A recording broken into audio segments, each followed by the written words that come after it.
a little and recall a few points in passing, admittedly with the courage to leave gaps.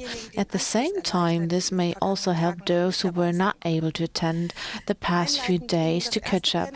Introducing the first panel, which dealt with the contemporary European understanding of migration, nationalism and colonialism, Vasilis Tsianos pointed to extremely telling examples from various European countries, including Denmark and Holland, in which a specific body policy aimed at disciplining migrants shows clear signs of institutional racism. An example for this is the allocation of places of residence according to racial criteria, or the talk of desegregation or mixing or residential areas. With reference to Wilhelm Heidmeier, it was emphasized that the liberal transformation of European societies and their transformation to migration societies is perceived as a national dystopia. The national is seen as threatened by the invasion of post-colonial strangers, post-migrants, who challenge the man-made borders of Europe. The panelists provided examples of this from different disciplinary and regional contexts. Discussions revolved around the crisis of multiculturalism and diversity policies, which were named as attempts to whitewash racism. According to Alana Lentin, there are tendencies to deny basic rights to migrant victims of racist structures through the targeted and sweeping accusation of the anti-Semitism in public debates. Another line of discussion revolved around the questions of whose knowledge counts as relevant to racism. It was asked to what extent alternative knowledge of those who experience racism is in the truest sense of the word in their own bodies or souls, receives the recognition it deserves in comparison to academic knowledge. The Council for Migration was also explicitly criticized here as representative of this experience-based form of knowledge were not represented by activists at the conference. Similarly, as was noted in other panels, that the knowledge of refugees is often not considered legitimate in the recognition of process and is potentially devalued. In his introduction on the second day, Paul Mescheril took up this question and expanded on it by stating that knowledge about racism must be differentiated. How representations and different forms of knowledge about racism could be integrated into political education work was an important question. The panel discussion on technologies, racism bodies dealt with race as a technology for managing human difference in the context of migration and globalization. Here, discoursing and image analytical views were cast on the media iconography of the bodies of the other, as Claudia Brauns did, and their continuities since the Middle Ages were brought into view. It became clear how representations of black women and black men are specifically inscribed in the collective white memory for the activation of corresponding racist attributions such as threatening, exotic, or sexualized. In this historical roots of the medicalized racism presented by Sevasti Trubeta point to a long tradition of seeing the stranger, the alien immigrant, as a carrier of disease-bearing germs and thus as a potential danger of wanting to control his or her movement at and across the border to limit their numbers. In this form, with reference to Zygmunt Baumann, we encounter a racialized racism that directly associates origin or dark skin colored and identified with origin with exotic disease that is endemic, inscribed in the genetic makeup of people from certain regions of the world who in the most extreme case can be accused for bioterrorism. The panel on experiences, racism, bodies dealt with the lived experience of the black man, according to Frans Fanon. The example of paid migrant domestic workers from East Europe and Western European countries revealed mechanisms of racialization of Eastern European origins in Western Europe. A study of children from mixed-race relationships in Sweden made it clear that discourses on multiculturalism or diversity partly open up horizons or identifications for this group. They do this in view of the social compulsions to make use of the technique of passing, if this is possible, due to physical characteristics, in order to be able to consider it a real Swede or to establish clear positionings to one of the one origin or the two origin race reference in order to be legible for others. A separate field of research deals with this topic, critical mixed-race research. This flip side, following Sarah Ahmed, is that referring to the representation of diversity can also become a trap if social niches and representational obligations are assigned. In this context, it was discussed to what extent mixed-race research could be used to undermine non-white solidarity. The last panel of yesterday dealt with the connection between race and border, which, among other things, dealt with the racist functionalities of border. The focus was on the examination of the border as a central technology of racist orders, which was made succinctly visible through the current events at the Polish-Belarusian border. In populist word creations, migrants mutate into hybrid weapons that destabilize European borders and even endanger Europe's existence. According to Sabine Hess, the aggressive approach to migrants that disregards human rights and the autonomy of migration processes also points to the crisis of white hegemony. The EU border regime proves that to be a concise expression of post-coloniality, the European order is a racist order.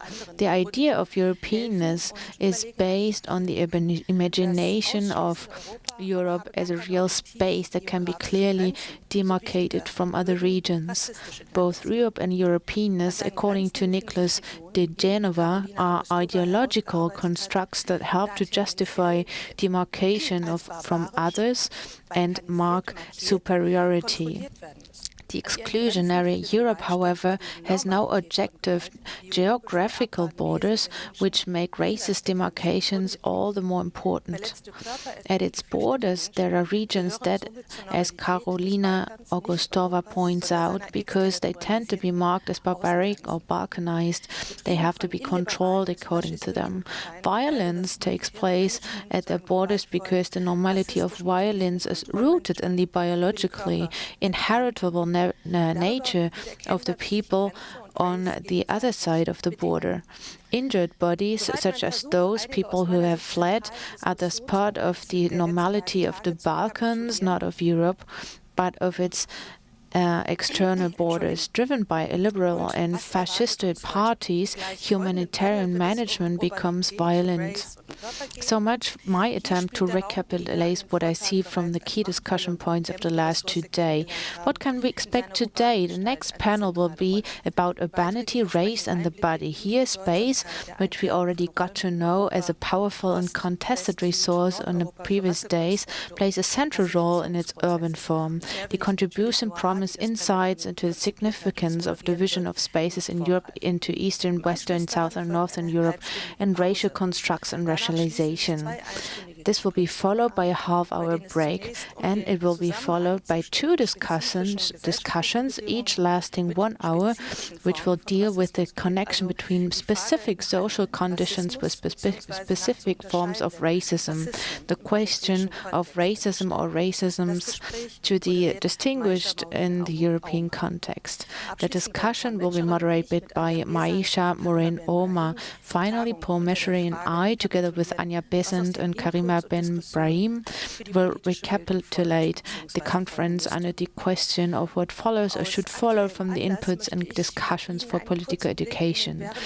In light of current events, I'd like to take a brief look with you at the coalition agreement between the two parties that was adopted and published during our conference, not only with regard to migration and integration policy, but also with regard to refugee and border regime policy.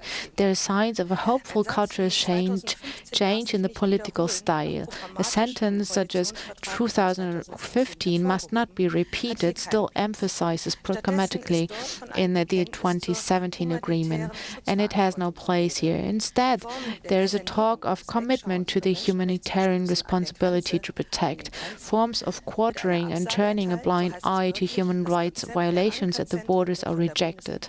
It literally says the concept of anchor centers of so-called humanitarian centers for migrants will not be pursued further by the federal government. It is announced that the government wants to end pushbacks and suffering at the external borders and that it does not want to hinder civilian rescue at sea. But words must be followed by action. Some technical information at this point. Viewers can participate with questions or comments. To do so, they can scan the QR code displayed on the screen in the live stream at the top left as access to the Mentimeter via mobile phone. They are directly sent to the Mentimeter chat room and can type in their comments or questions there. Please feel free to use it. From an artistic perspective, I'd like to inaugurate or invite you to participate at our festival called Unlearning Racism, which is still ongoing, and it has moved to Zoom.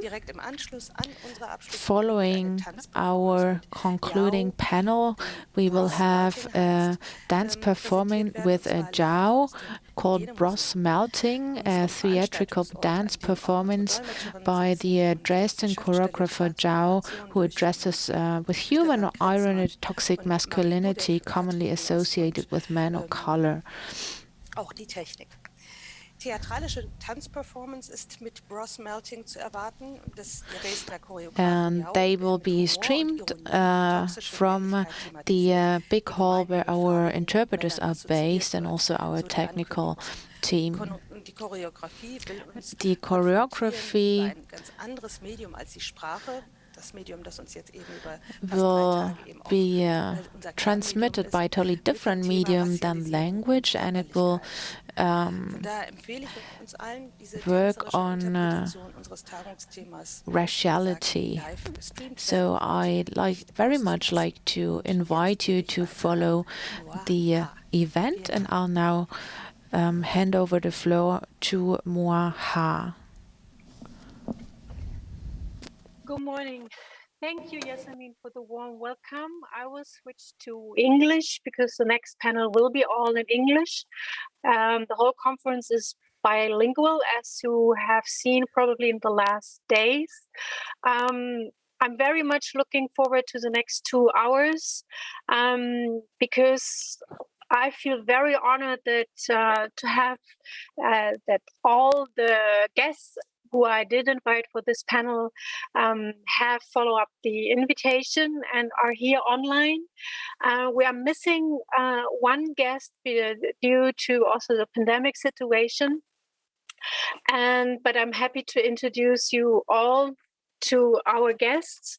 I will moderate through the next 2 hours, and the co-moderator with me is Vasilis Tsianos. The panel, I was just wondering, I think what I would like, before we go into the content, what we're talking about, I want to address that we have also translators on board who are translating into German, from English into German. That is also to remind all of us to speak a little bit slowly, to manage through the translation from one language into the other language. And on top, we have also translating into sign language. So this is a very sophisticated technological environment on one hand in this virtual space and also providing all these translations. I hope everybody can follow up. So this is a good morning to everybody or wherever you are later in the day. So let's start with a panel on space, race, and bodies. The panel addresses the interplay of race, space, and bodies. How are bodies racialized through the production of space? How is space racialized through body politics? How are racialized bodies spatialized? How are these issues to be understood as outcomes of post-colonial or colonial conditions? And how do gender, race, and space intersect? Against the backdrop of these questions, the contributions will look in a historical and global perspective into their empirical cases to provide some answers to discuss here in the morning. A particular focus is set on urban spaces in Europe, contesting the notion of Eastern, Western, Southern, and Northern Europe along the concept of race and coloniality to decenter Europe. This conversation aims to shed light on our understanding of the European urban geography and how this geography get into life through education, media, and politics. So we have been discussing in the last days how much body needs the category of race or how much border or nation the category of race needs. So today we will look at how much the category of race needs space and manufactured through space. We will have three lectures of about 20 minutes. And before everybody's giving a lecture or their input, I will introduce. So we will start with Jahrestagung Born, then we will have Giovanni Picker, then we will have Abdulmalik Simon, and we are missing Mahdis Azamandi. So as Mahdis is not with us today, but I'm very happy. It would be such a pleasure to have her here. I would like to introduce her, although she is not presenting her paper. Mahdis Azamandi is senior lecturer in the School of Educational Studies and Leadership at the University of Canterbury, Aotearoa. She has taught in Germany, Denmark, and most recently in the United States, where she held a position as assistant professor in peace and conflict studies at DePauw University. Her research is focused on anti-racism and colonial amnesia in Aotearoa, or New Zealand, and Spain, as well as critical race theories in peace studies. She has published on the politics of memorialization and migrant resistance in Spain. She's one of the editors of the book Decolonize the City zur Kolonialität der Stadt, Gespräche, Aushandlungen, Perspektiven. Her research interests are anti-racism, critical race and whiteness studies, memorialization and decolonization. And I'm very optimistic we will have her and have further conversation with her as well. So now I'm very happy to introduce you to Jahrestagung, who will start with the first lecture. Jahrestagung is associate professor at York University, Canada. Their publications include 2 monographs, Queer Lovers and Hateful Others, Regenerating Violent Times and Places, The Biopolitics of Mixing. Numerous articles, e.g. in Behemoth, Femina Politica, GLQ, Society in Space, Suburban, Topia, and several edited and co-edited special issues in EGVS, EFGP, Sexualities, book collections like Queer Necropolitics and Queering Urban Justice, and a blog, marvelousgrounds.com. German language texts include Queer Imperialismus and Kiss-Ins and Drag Queens, sexuelle Spektakel von Kiez und Nation und über die Möglichkeit oder Unmöglichkeit, die Beziehung zwischen Kolonialität, Urbanität und Sexualität zu thematisieren. And the last, and riskante MigrantInnen und schützenswerte BürgerInnen, die Transformation der Sicherheit in der Konjunktur von Pandemie and Protest. I'm sorry to the translator that I'm switching between English and German here, but I needed to say these titles in German. Jahrestagung has made 4 running contributions to German and English-speaking debates on subaltern space, homo-nationalism, intersectionality, neoliberal cities, police violence / abolition, and trans queer of color theories. I'm very honored to have you here, Jin, because you are one of those teachers who've learned very much from. So the floor is yours. A warm welcome to you. Thank you so much, Noah. It is very mutual. I learned from you all the time. Thank you for organizing this panel. Thanks to all the other organizers, the translators, my co-panelists, including Mahdis, whom we miss and will hopefully see soon. So several of the speakers at this conference have, of course, invoked the pandemic. You've probably all heard that we have reached new records of exponential growth in Germany, almost 76,000 new infections yesterday, more than 100,000 dead overall. News that feel outlandish in a context of COVID fatigue, of a chronicness that is no longer acute, where little remains of the drive to do things and change things that characterized earlier waves. The synchronicity of crisis and normal, of freedom days and lockdowns, of whining and dining and overflowing hospital ICUs has never been starker. Even the specter of triage has ceased to be all that shocking. Of course, triage has been with us all along, and who gets called by their doctor for a vaccination versus who gets called vaccine hesitant. The same racialized selection is at play in who gets to work in the home office versus who is systemrelevant, essential for the system, in characteristically blunt German, meaning expendable to the economy and hence to COVID. Now that triage is happening officially, healthcare workers say it takes the shape of spontaneous, subjective decisions over which critically ill person, from COVID, accidents, otherwise, gets a bed, a ride with the paramedics or with the helicopter. With everything that we know or should know about medical racism and its often informal workings, we need not be psychic to guess what this means for migrants, Black people, and people of color who contract COVID at this time.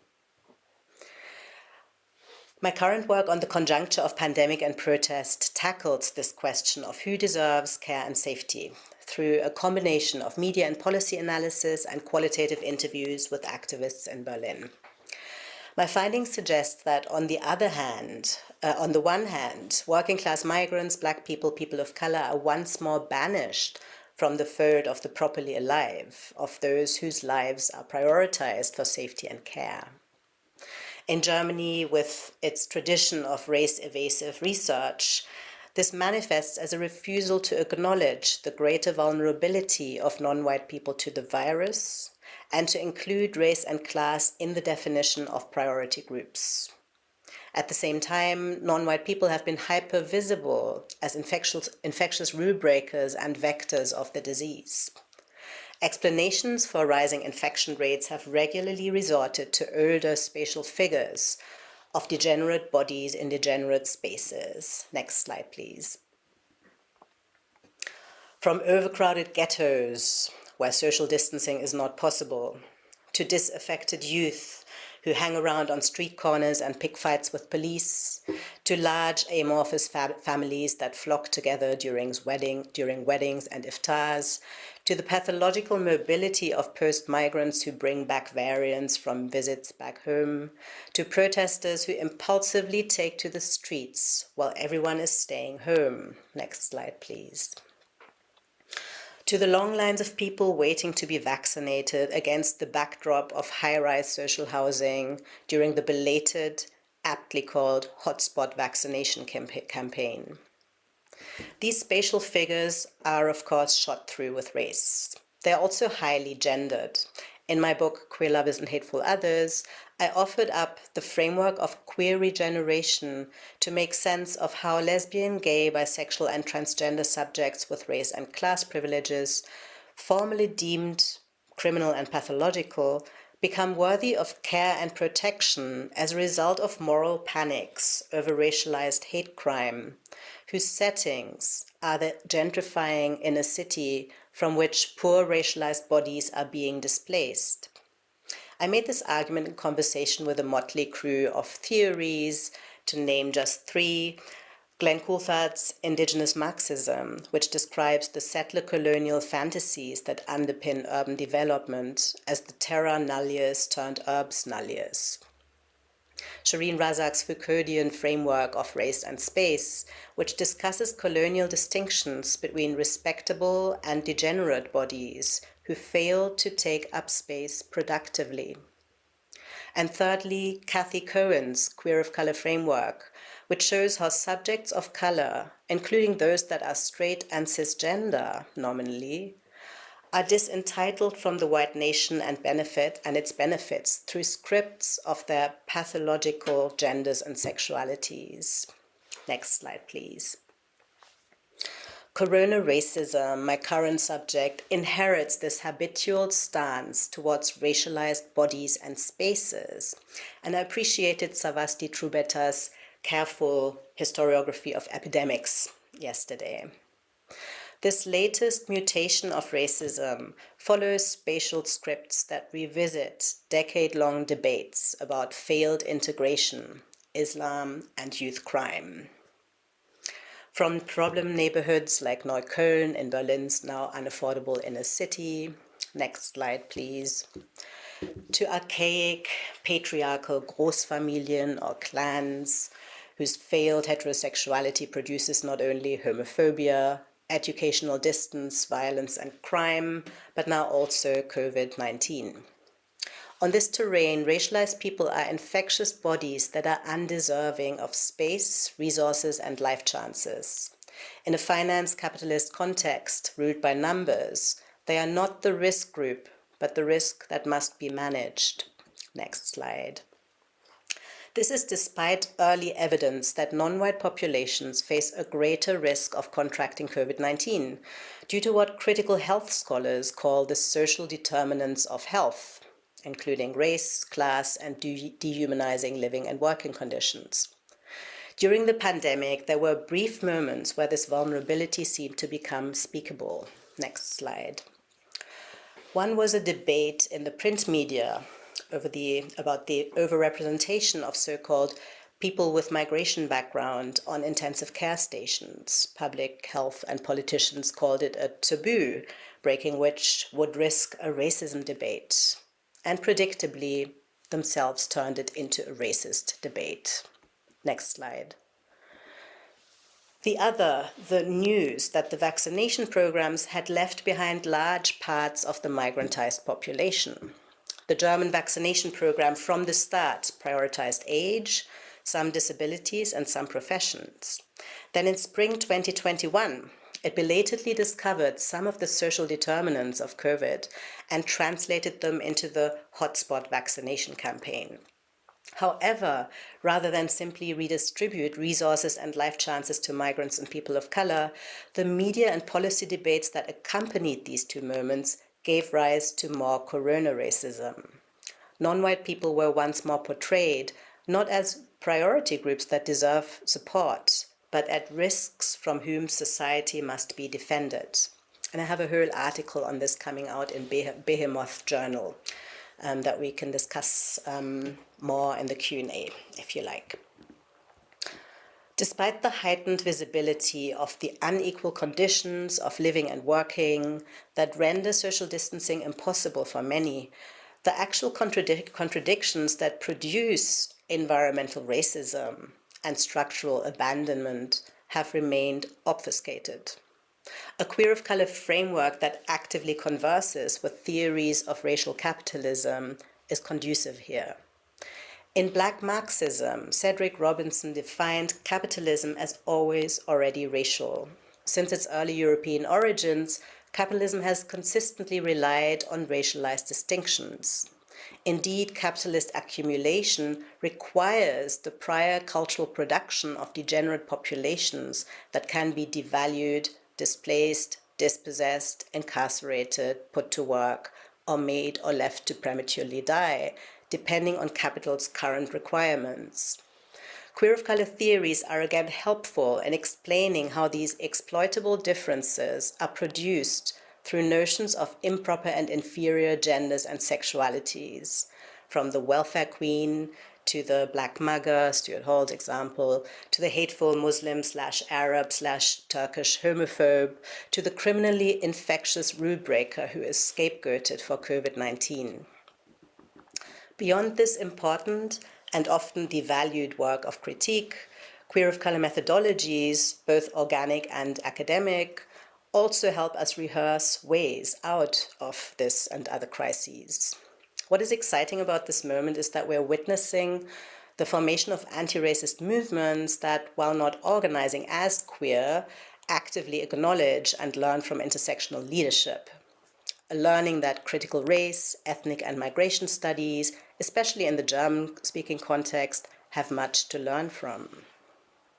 In these movements, safety and care are currently being redefined away from their hegemonic weaponization against poor and non-white populations and reimagined away from something that is the monopoly of the state, especially but not only the carceral state, into something that is self and collectively determined, that prefigures other possibilities and relationships which gesture beyond white supremacy, cis-heteropatriarchy, and racial capitalism.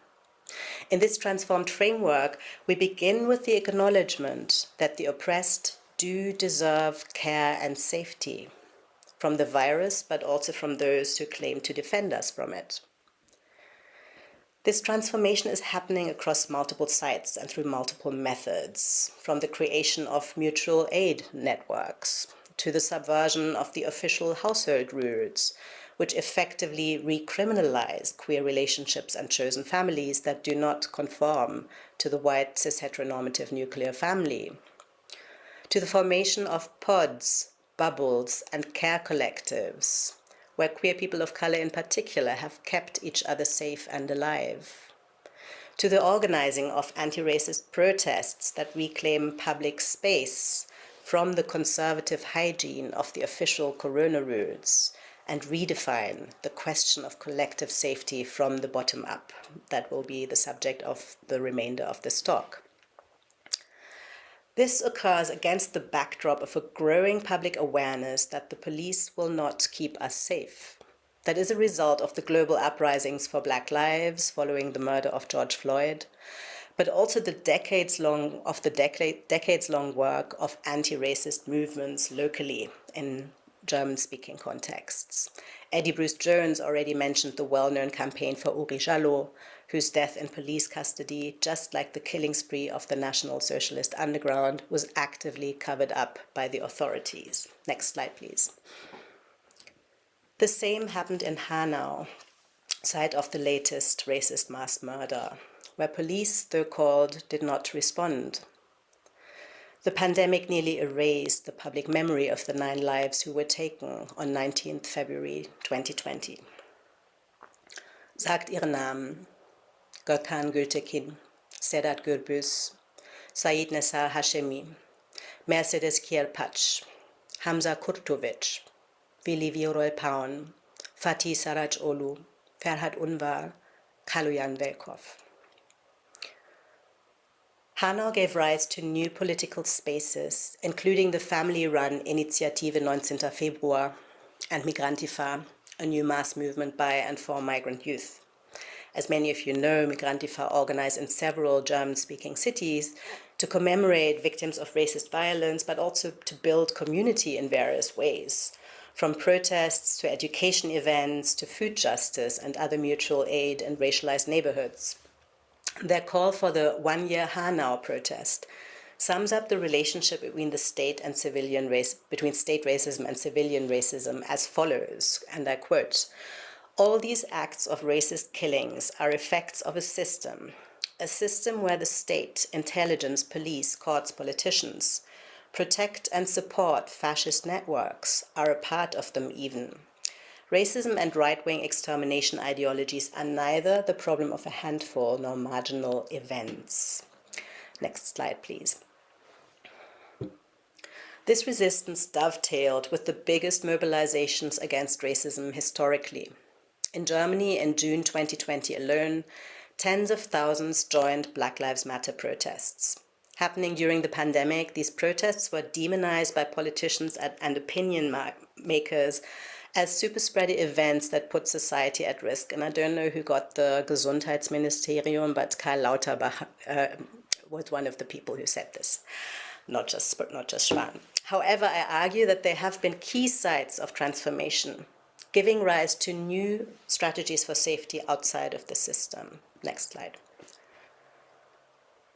My concept of transforming safety is inspired by earlier theories of abolition and transformative justice that prefigure safety outside of the criminal justice system.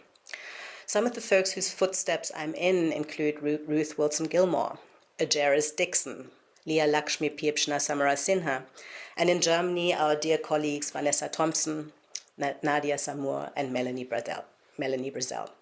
In a complicated way, the transformation of safety I'm describing also vibes with Anthony Giddens' concession, however tokenistic, to the role of gay AIDS activists, who brought about a transformation of intimacy, as he called it, that wider straight society benefited from as well.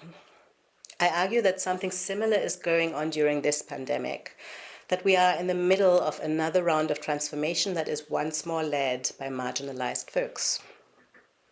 At the beginning of this year, I conducted 20 qualitative, semi-structured interviews with activists in Berlin who are involved in spaces that are variously self-organized as queer, transgender, migrant, Black, or people of color spaces.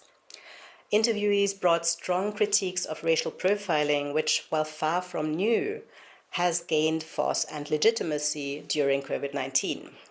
Mariam, a pseudonym, who introduced herself as queer, 25, a student and with Migrantifa, shared her impression that the police, quote, often take the corona rules as a pretense to target people, claiming, you're not wearing your mask, even though the same thing would have happened without COVID. Sanchita Basu, who works at Reach Out, the Berlin Advice Center for Victims of Violence, confirmed this by reporting that migrants and people of color who forget their masks are disproportionately targeted by fines and arrests rather than warnings, including handcuffs and other uses of disproportionate force. Next slide. Mona El Omari, a counselor, care worker, and systemic advisor with prisoners, described racial profiling during COVID as an outflow of older policing practices that have been intensified by a new cultural context of corona racism. And I translated that quote. In summer 2020, it became clear who is being policed. Anecdotally, here in Berlin, the police have had a much higher presence in Kreuzberg and Neukölln than in Friedrichshain, where the Volkspark was swarming, yet policing was much more polite and discreet. COVID has put existing relations on steroids. All the media reports blaming COVID on Turkish weddings, Ramadan, and parties in Roma families, and then they put whole housing blocks under quarantine. And now they're all going skiing again in Tyrol, which was the first COVID hotspot in Europe. And yet for months they were talking about the so-called China virus. All the problems to do with policing have become intensified, and they've created new crimes too, like loitering. If a group of Black or POC kids chill in the street, they'll be profiled rather than white hipsters, so that a group of non-white people is now even more suspicious.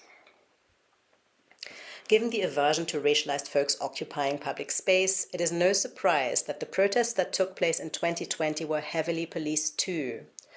Many interviewees called out the contradictions in cancelling the demo 6 months after Hanau due to rising numbers.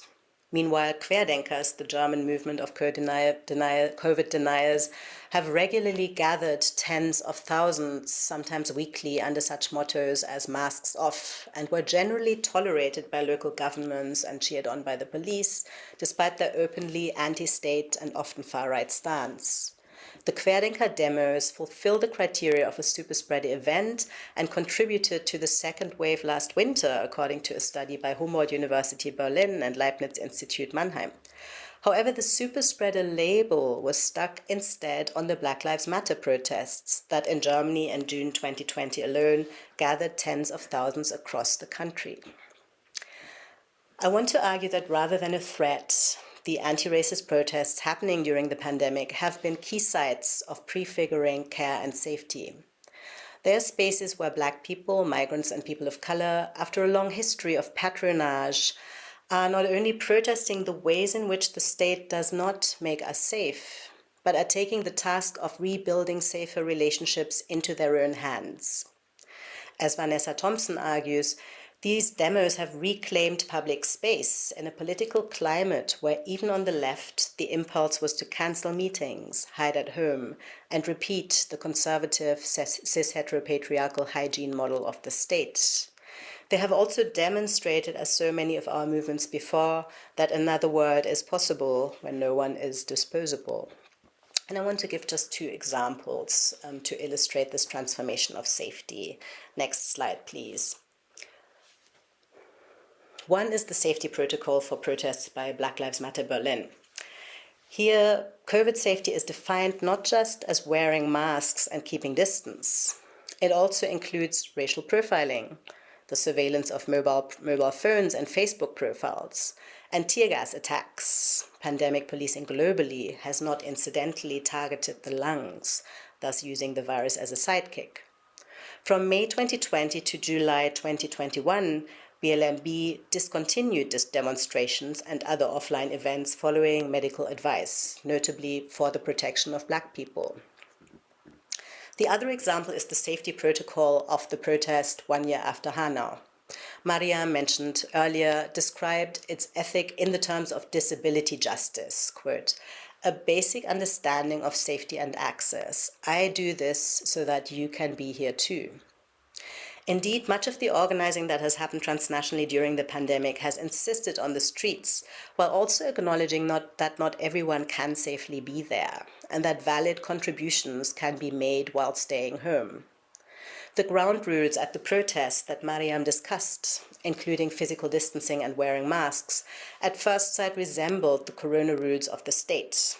At the same time, the values, intentions, and horizons that were grounded in are in direct tension with the state.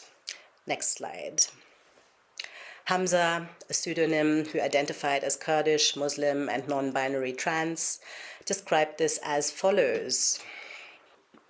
Everyone at the rally, quote, had to wear a mask. That was definitely a requirement. But as organizers, we also brought extra masks to distribute to people who wanted to join the demo. For example, we had a situation where one person, whom I also didn't read as white, was walking up to our rally and found it really cool but didn't have a mask. So we weren't going to say we're going to exclude people who don't carry masks but want to be a part of this. We paid attention to such things. In contrast to the official rules, the call to wear masks at the rally is not grounded in isolation or punishment. The organizers are well aware that an unmasked demonstrator, in contrast to the Querdenkers demonstrating the same day, would put themselves and others at risk, not just of COVID, but also of police violence. Safety here emerges as a multi-layered and socially constructed concept, where the risk is not just the virus, but also those who are meant to protect from it. This does not render safety any less real. There are clear rules. At the demo, we learn that masks are required so that many can come and no one will get arrested. However, these rules are consensual rather than punitive, expansive rather than exclusionary. They are based on the awareness that safety both requires and creates radical access, and an abolitionist care that is grounded in redistribution, collective learning, interdependence, and transformation. To conclude, in this paper, I have engaged in a queer of color conversation with theories of abolition and of racial capitalism, and with activists on the ground, in order to explain the uneven distribution of chances of life and death during COVID-19. Going beyond the level of critique and in the spirit of activist scholarship that was invoked by Eddie Bruce Jones and others before me, I have argued that on the conjuncture of pandemic and protest, new relationships to public space and to each other are being rehearsed. These relationships are abolitionist in that they enact a transformation of safety that directly challenges the state's power to define what makes us safe. They prefigure ways of being together and in the streets, in the presence of a virus that is here to stay, and in ways that refuse the demands and expectations of racial capitalism. These socialities could not be further removed from the punitive and isolating logics of the state. They rehearse a future that has space for us all. As such, they deserve our diligent attention. Thank you.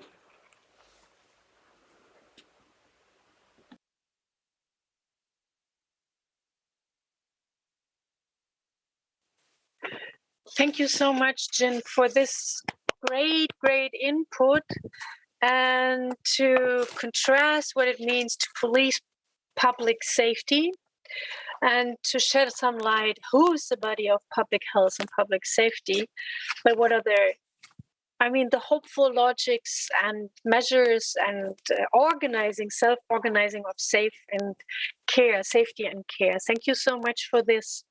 We will continue with the next lecture by Giovanni Picker. He will talk about dealing with dread, race, urban planning, and Poland's future. Giovanni Picker is a lecturer in sociology at the University of Glasgow, UK. After obtaining his PhD in urban studies, he held research positions in Romania, Russia, Hungary, Germany, and the UK. His current research and teaching center on the mutual articulations of urban studies and critical race theories with a focus on Europe. He's the author of Racial Cities, Governance and the Segregation of Romani People in Urban Europe, co-editor with Eniko Vince, Norbert Petrovici, and Christina Rath, of Racialized Labor in Romania, Spaces of Marginality at the Periphery of Global Capitalism, from 2018. And pleasure, we're both editors of the book European Cities, Modernity, Race and Colonialism, coming out next year by Manchester University Press. It's a pleasure to work with you on the book, and we're really looking forward to your presentation. And I think what we can later discuss as well, what hygienic or colonial hygienic logics are at play when we talk about space. But please, go ahead, the floor is yours.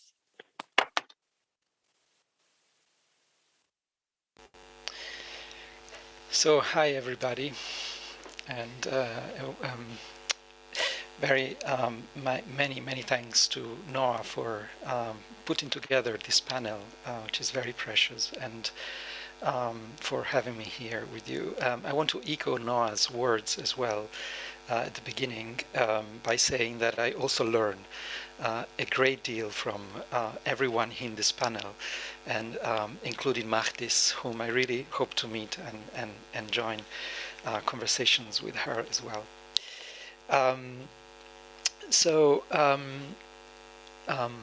I want to start with a quote by Ukrainian artist Nikita Kadan, commenting on a series of drawings entitled "Sell Out" that the artist composed in 2010. And I'm quoting, "Renaissance city planners compare the city to the human body, its parts having certain functions. In the dominant ideology of market capitalism, this analogy becomes paradoxically up to date, revealing a new dispositive of corporality. Like a body under the market's influence that turns into a set of separate organs, each having its price, the structure of today's city is not shaped by the functionality of its parts, but by its commodity potential. A body of city is dissected and offered for sale." End of quote.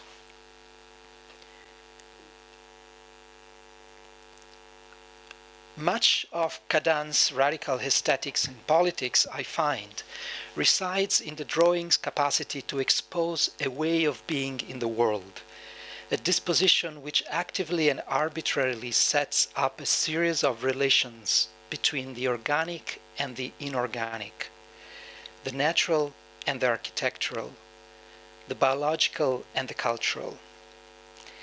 These elements are set in dichotomic relations of calculated violence, accounting for capitalism's vivisecting vocation, its efforts to tame solidarities, and its fear of others, variously represented as undistinguishable. What is race but this disposition? A disposition which derives from a hierarchical system of white rule, as the late Charles Mills called it, encouraging to establish normative linkages between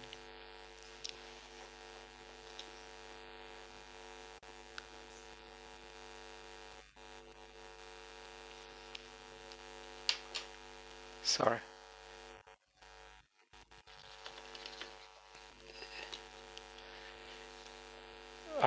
It's uh, let me see. Sorry, is that any better?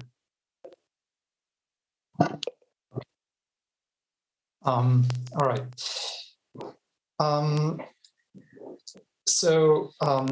What is raised by this disposition?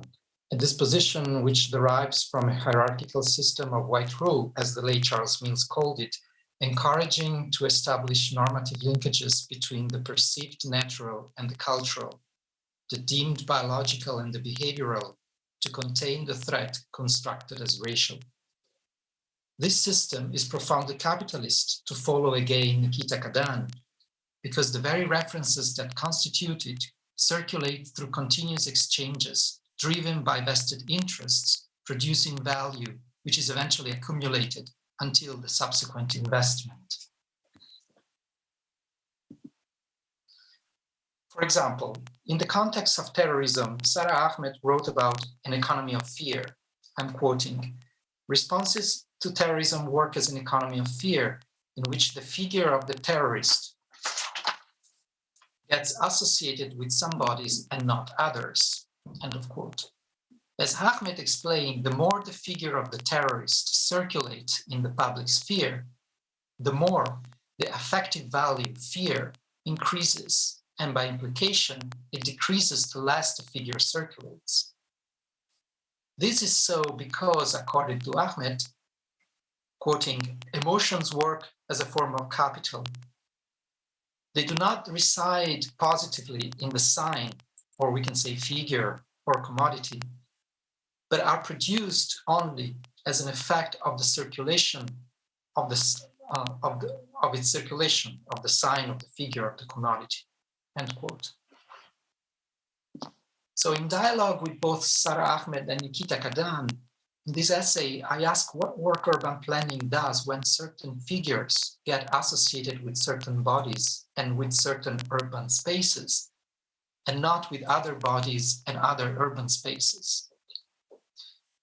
More specifically, viewing with Oren Iftekhel urban planning as the public production of space, I would like to reverse Kadan's idea, according to which Renaissance planners viewed European cities as human bodies, and raise the question under which affective conditions in the 21st century are certain bodies and not others made to play a role in the public production of European urban space. I would like to suggest that one of these affective conditions is dread. Borrowing from Debbie Theo Goldberg's recent book, while fear is the apprehension for what has already been in some ways experienced, dread is a sense of apprehension for the unknown, for what comes into perception without substantial previous clues. Based on my fieldwork in Berlin, in the Berlin district of Kreuzberg, which was already mentioned by Jin's presentation, I will discuss the case of an economy of dread in and about Goritze Park. In the conclusion, I will zoom out of Berlin to raise attention to the racial constitution of the public production of space in the small region of the world, which is Europe.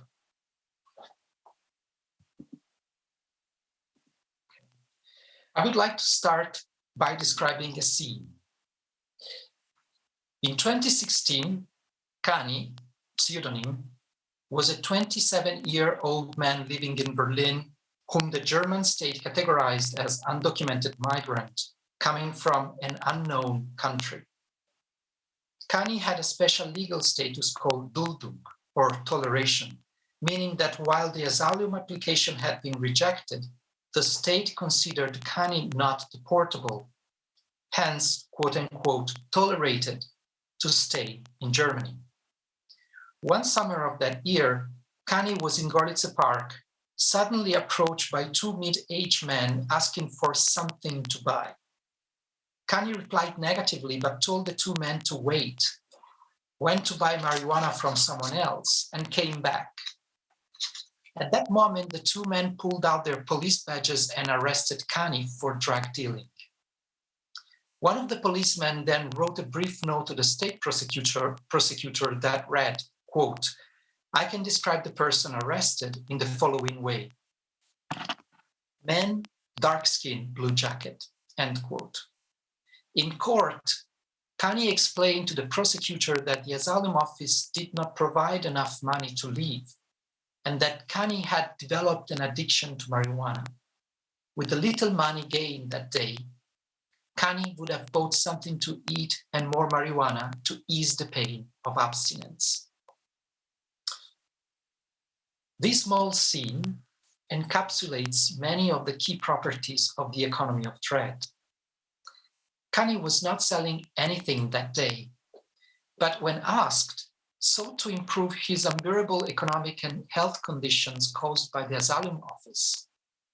And yet, the police officers approached and identified Kani as a male dealer, drug dealer, with dark skin and blue jacket.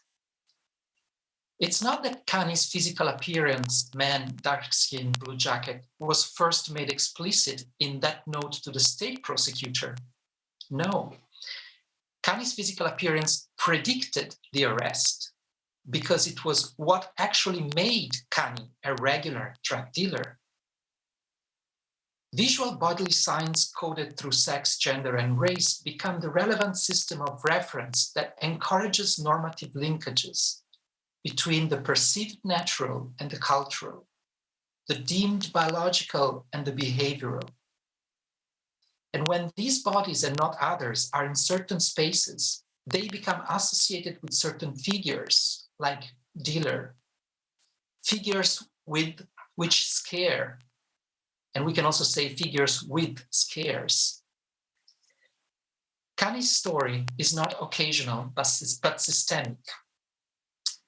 During a dialogue with a police officer in charge of Gorlice Park, I told them that a group of young Black men calmly walking in the park had just been stopped and searched by the police, whereas I had been walking in the park for days and never got stopped by the police.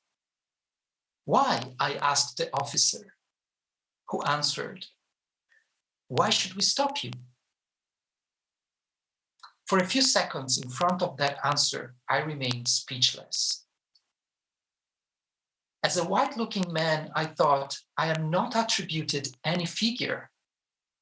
But while I was wondering whether my interpretation of the officer's words was correct, the officer made it all clear. Quoting, "Racism would mean that stop and search is carried out only because of skin color. This would be racial profiling. This is not what we do. We only have Black dealers, schwarze Händler.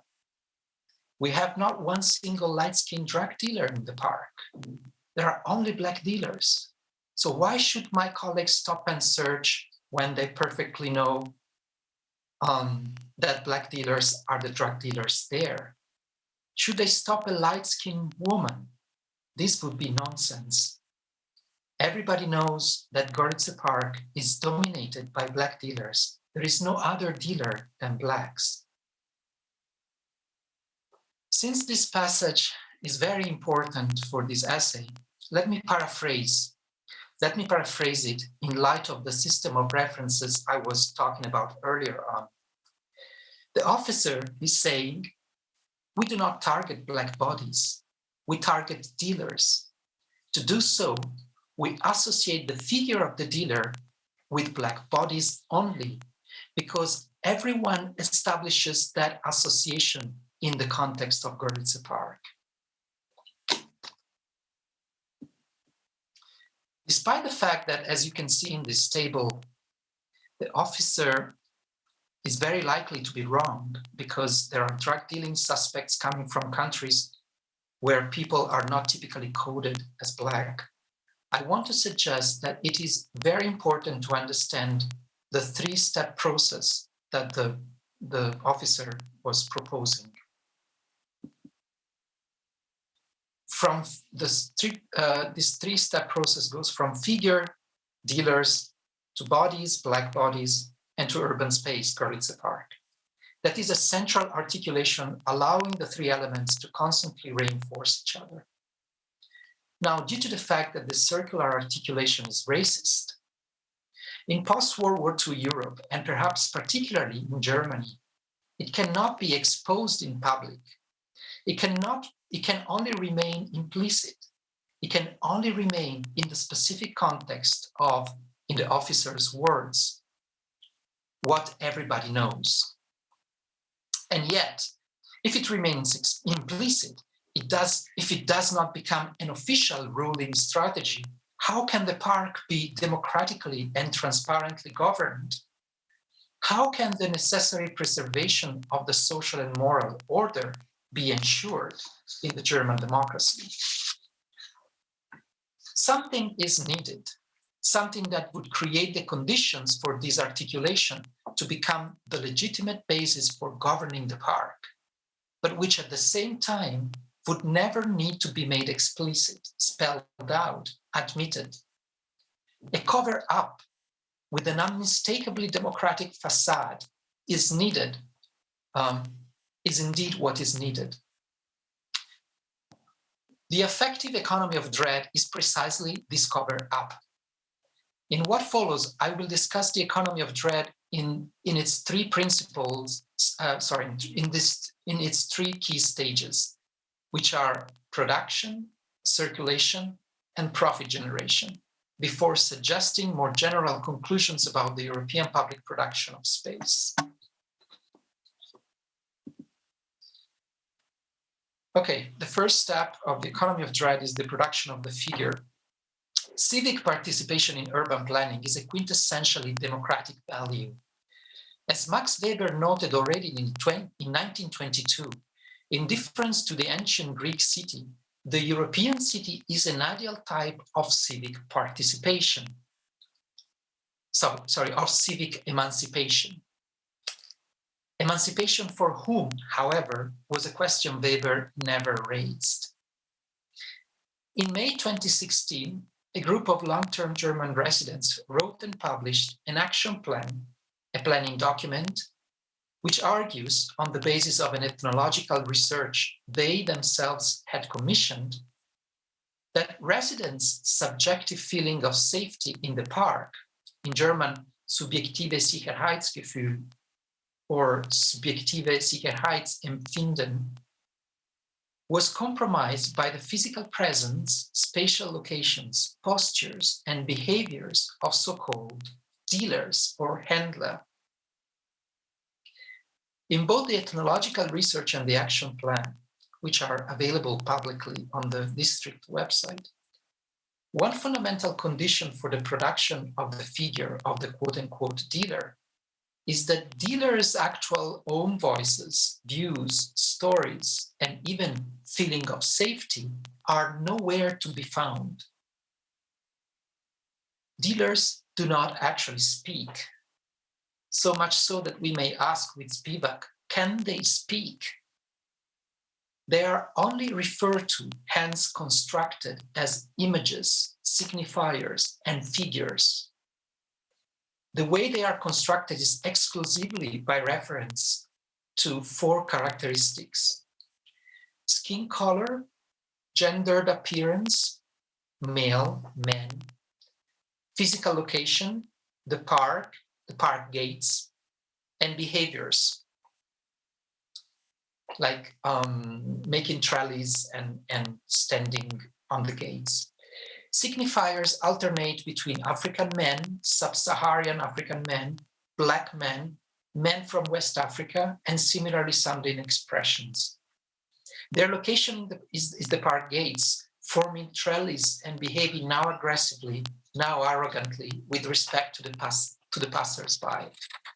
And here are two quotes from the two documents.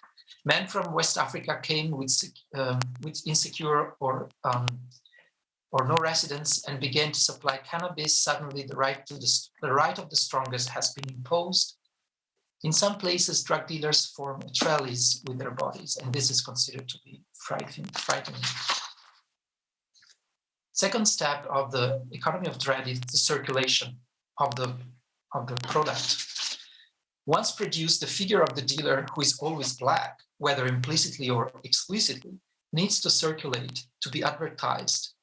In this sense, metaphorically, to be sold, as well as to be viewed as legitimate, to be accepted in this sense, metaphorically, to be bought. The action plan envisages a number of proposals for solving the problem of drug dealing. One of these proposals is the constitution by democratic vote of a park council, which would receive residents' mandate to carry out the planned solution outlined in the action plan. Elections for the Park Council took place in September 2018. 8,423 votes were casted, meaning 5% of the district population. Given that the park is less than 1% of the district's area, participation rate was very high.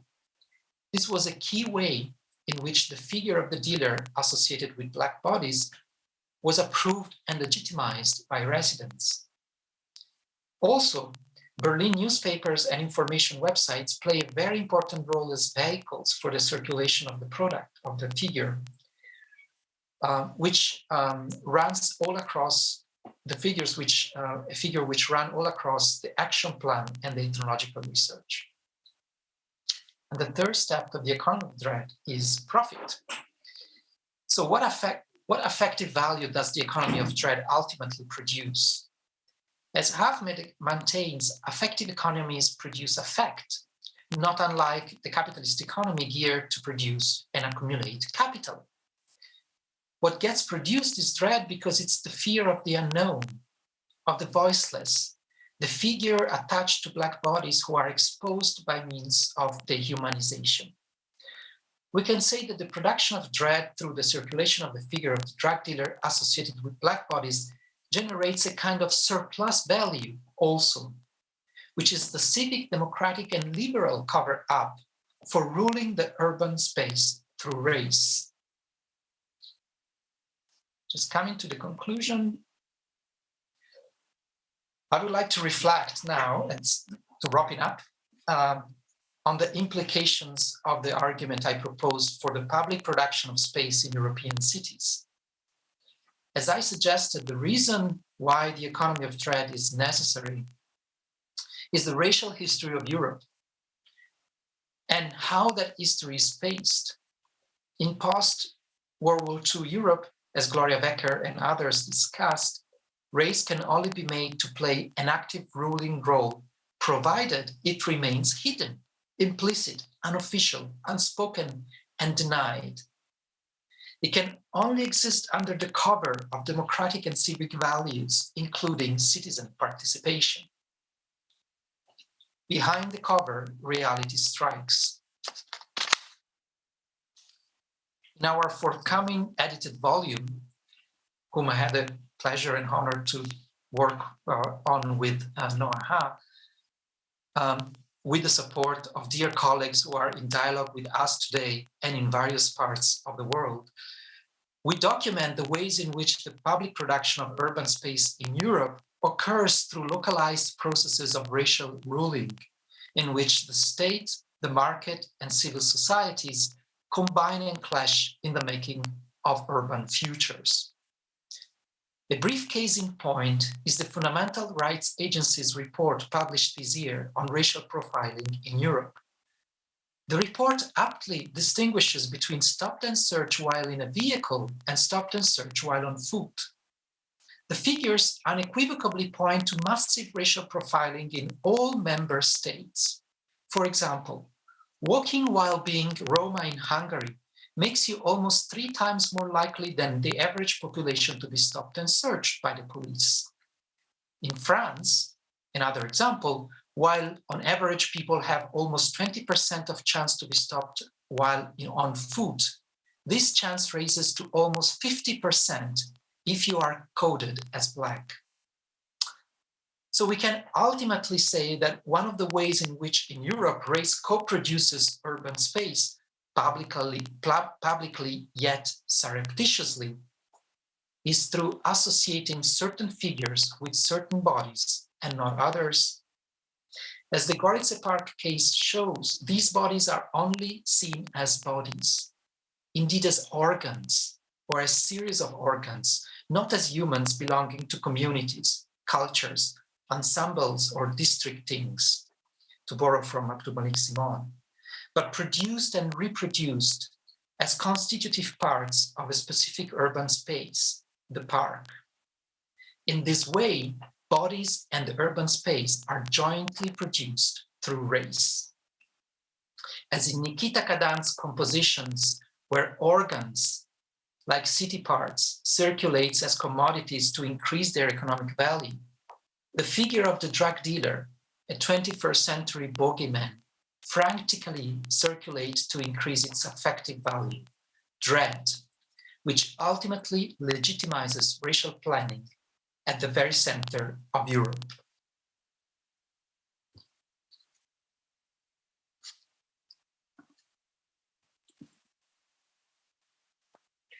Thank you so much, Giovanni, for your great contribution, which made me also think about the production of colorblindness and colorblind but racist politics in democratic cities, or also addressing the public here, such as Berlin. I think we have a lot to discuss later. Now I'm very happy to introduce you to Abdul-Malik Simon, who is joining us here. And Abdul-Malik Simon is Senior Professorial Fellow at the Urban Institute, University of Sheffield, and Visiting Professor of Urban Studies at the African Center for Cities, University of Cape Town. Key publications include For the City Yet to Come, Urban Change in 4 African Cities, Duke University Press from 2004, and City Life from Jakarta to Dakar, Movements at the Crossroads, Routledge, 2009, and Jakarta, Drawing the City Near, University of Minnesota Press, 2014, and New Urban Worlds, Inhabiting Dissonant Times, Polity with Edgar Peterson from 2017. Improvised Lives, Rhythms of Endurance for an Urban South from 2018, and The Surrounds, Urban Life Within and Beyond Capture, which is forthcoming by Duke University Press. Abdul-Malik Simon will talk about sometimes things are just broken or not, Periferican abolitions as techniques. I'm very much looking forward for your contribution because your text had been also very influential to my work. Thank you so much for joining us here. The floor is yours. Thank you, Noah. Thanks to my colleagues, Giovanni and Jin, for their reflections this morning. Thanks for everyone who's been involved in the production of the conference so far. My brief reflections today basically draw upon 4 thinkers to whom I am indebted: Hortense Spillers, Fred Moten, Denise Ferreira da Silva, and Tina Kempt. In this time of renewed attention to processes of decoloniality, how to consider urbanization processes, which themselves are figured according to colonial logics and exigencies and detached from them at the same time. Detached in the sense that urbanization itself is a process of extensionality and intensive intersections that partially elude any structuring. This is a question of how to be simultaneously part of something and apart. For the urban both extends itself beyond the capacity to sustain itself in any given form and intensifies as dense articulations that sometimes collapse upon themselves. To imagine the urban as the locus of the distribution of equitable justice, of convivial heterogeneities, may continue to be a worthy dream. But viability rests perhaps more in appreciating the way in which the urban always posits ways of being that are difficult to frame or subsume, that go beyond any meaning, but nevertheless affect what it is possible to do. So what does it mean to be part of a world? On the surface, this is a question that has to do with belonging. To be a part of the world means to belong to it, to be a property of the world, and to face the condition that to envision oneself as other to being such a property is impossible. That one cannot be apart from the world. If to be apart is to be fundamentally property, where a person's capacities for action are determined by the terms of belonging, the potentials of individuated action or freedom take place exclusively through the ways in which persons navigated across the different registers of belonging, the different ways in which they are rendered property, such as the terms of citizenship, gender, race, ethnicity, age, and so forth. One is always property. One always belongs somewhere. The extent and characteristics of belonging are always subject to assessment and contestation. The degree to which one is part of the world can always be scrutinized, appraised for its insufficiencies or illegitimacy. A person may not be good enough in all kinds of ways. And if a person is judged not to be sufficiently a part of something, then there is little basis on which to ground their continued sustenance or even survival. They may be subject to various initiatives that aim to rescue, save, redeem, or rehabilitate them as demonstrations on the part of those who need these activities as evidence of their own belonging to a community, nation, or common humanity. Indifference to an other in need is often felt as a display of indifference to the presumptions through which they themselves claim to be part of a world. One might care less if the other was lost, but to refuse any attempt to save them might be construed as an abandonment of one's own belonging. Even when populations are let go, subject to what Ruth Wilson Gilmore calls organized abandonment, their lifetimes freed up from definitive anchorage or accorded any value and made expendable, they become a currency to be spent, which in aggregate constitutes a form of securitization, a constant stream of income available for expenditure, a wide open terrain of manipulation on what bodies can be used for, how they can be shifted around, all of which can be parried into claims of investment worthiness and buttressing the terms of belonging otherwise foreclosed for those that are abandoned. Other lives are subject to intricate insurance policies that calculate the risks and attempt to circumvent them. Even for those attempting to escape all kinds of tedious obligations, they end up owing far into the future, lives already mortgaged, forced to work backwards to pay off what they already owe. Freedom is no longer a word for nothing left to lose when populations have apparently lost everything already, where claims to even the ownership of the self as a part of the world dissipate into a constant routine of producing and living off of small change. Here, belonging, being a property of the world, is to be dispossessed of but never free of that belonging.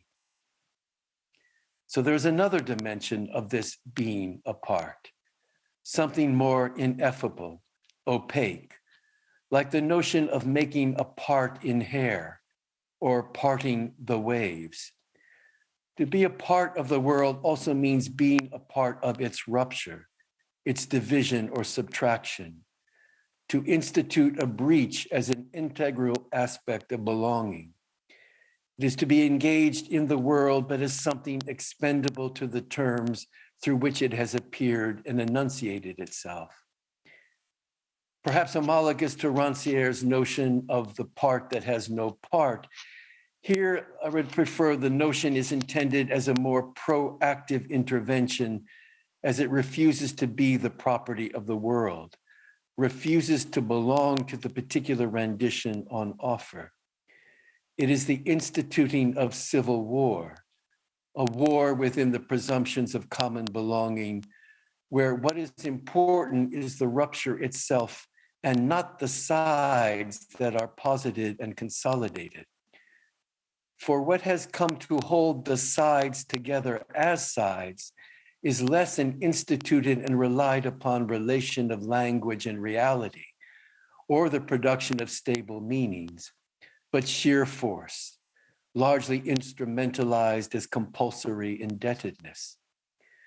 Rather than individuals being socialized to the norms and principles of an ordered world, the space of occupation is that which exceeds them, an atmosphere of constant excessiveness, which permits speculations of all kinds, and where sociality is characterized by swarms, circulating memes, and the linking of thought to network automated intention.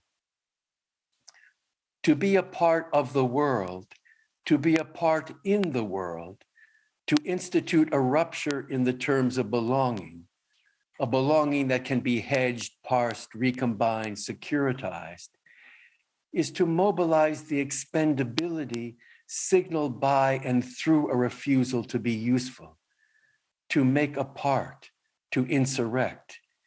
It is a stance against everywhereness found in the proliferation of dead exchanges, where discourses of freedom and development become merely aspects of a social infrastructure of continuous assessment as to what bodies can be used for, how they are to count, as well as their trajectories and interactions. A way of steering feelings and the desires to live along specific dispositions of expenditure. To be expendable is not to clamor for inclusion or justice. It is not a basis to advocate for equality, but rather is a space in which to breathe, perhaps one's last, but breathe nevertheless. How to use this space of expendability where there is nothing left to extract, to be a parting of the world, not beyond or outside, but within the part, in a refusal of renormalization, a refusal to compensate for the absence occasioned by excessive death, but to exercise this loss as a refusal to recoup, a refusal to carry on. Instead of envisioning a return to unimpeded circulation and mobility, how might things grind to a halt, where everything remains in place just long enough to enable us to see that we do not belong anywhere? So the politics of Blackness is the impossibility of property, the impossibility of properties, of inseparable matters, access neither open nor closed, but a process of extending beyond discernible boundedness.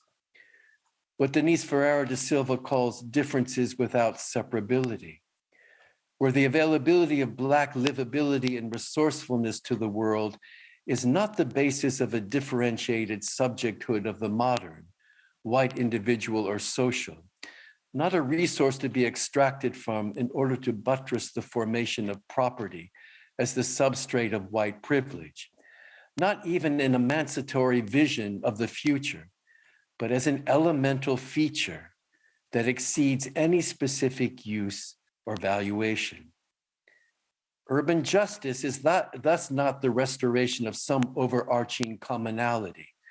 It is not the equilibration of difference through the fair apportionment of specific resources or opportunities, but rather the availability of differences to generate new dispositions for living without judgments of their efficacy.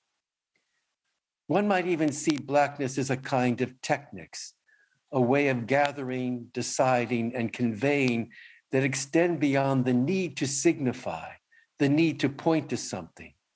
A technics where something specific is created that can't be translated, that wanders all over the place, fugitive and feral. If decoloniality entails an experience of the liminal, of a conversion, of a new kind of consciousness and way of doing things, such liminality is not some spiritual currency, but a malleable, mutating ensemble of techniques. And by techniques, I don't mean metabolic functions or smart cities, digital media, cables, or so forth, but rather a choreography of switches, conveyances, and motors. For I consider techniques to include ensembles of lures, traps, bluffs, scenography, dissimulation, incantations, scams, and so forth. All of that which is piled on, brought together to generate an empty lot. All of that which is subtracted in order to produce a skyscraper. For plenitude here disrupts the Euclidean arithmetic of urban life, and it's not a matter of adding things up. It's not a matter of putting more elements into the mix, but rather how to keep matters on a precipice open to whatever comes along. The technical in this instance is a gathering that does not prejudge the categories and outcomes of that which is gathered. It steers toward and around each other based on whatever is available. And that availability, that which can enable the connection among things, is only partially ever apparent, and then often only after it takes place. Whether what happens is real or not, or accountable or not, really doesn't matter. Technics is a decision based on the now, neither rational, systemic, impulsive, or magical. So through thinking Blackness as decentering the urban technical away from its conventional manifestations as an instrument of an augmentation to human-centric rational orders, and to the orientations of life and liveliness these orders institute, what is considered to be technical operations becomes something more spacious. But at the same time, we understand that all of those technical elements, things such as plans and computations and inscriptions, already inseparably attached to the normativity of urban development agendas, always already have parted ways, emerge and return to a darkness of operations that register effects without meaning, and have been perfectly capable of embodying scenarios and futures very different from what we experience now. Black techniques, as a matter of flipping, overflowing, and articulating across any boundedness, suggest an urban inhabitation more inclusive of the differences within the differences that make up urban life. Specifically, this means we continue to have a limited idea of the details, the technical details, of just how the disparate dimensions and passions of urban life can sit next to each other. And so there is a difference within all the differences we rely upon for our analytical categories. Something else is connecting, suturing, and reconciling beyond the wounds and terror. And as these differences within the differences are themselves situated ambiguously between the captive architectures of both subjugation and freedom, technical interventions hold out possibilities for new ways of looking, reading, and deciding. By steering improbable connections toward new instances of gathering and collaboration, a concrete imagination is made available to those otherwise increasingly uncertain as to how to act in a precarious world. Here I draw upon what Tina Camp refers to as the effective work of adjacency. What she means by this is the making of relations in spite of and because of the differences of experiences and power. And so how do we think of and make urban relations? What could we bring together?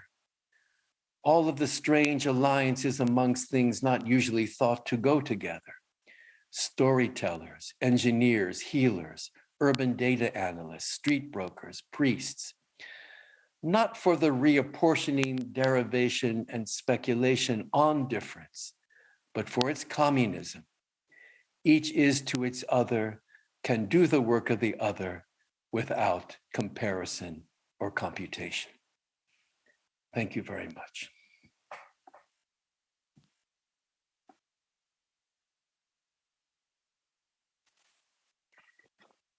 Thank you very much, Abdul Malik, for this dense thoughts in the morning. I think we have a lot to think through and to challenge the subject of the modern subject in the world of belonging, but to think of undoing and unmaking of the property. And also thank you very much to introduce your thoughts about property here, but not being expandable. So we just were listening to really 3 great lectures. And I hope that now everybody is seeing ourselves as a whole panel, because now we have time to discuss among us and pose questions also to the audience. You can, I think if you watch it on the live stream, you see there is a QR code where you have access to the, I think it's called Mentimeter, where you can pose questions. Vasilis will have a look there so we can bring in your questions, which we can discuss here. Before Vasilis and I, as moderators, come in, but we were listening to each other. So also this is a great chance, and we do this virtually, that you may comment each other or have a question to each other. So you have the privilege to comment on each other or to pose a question to each other.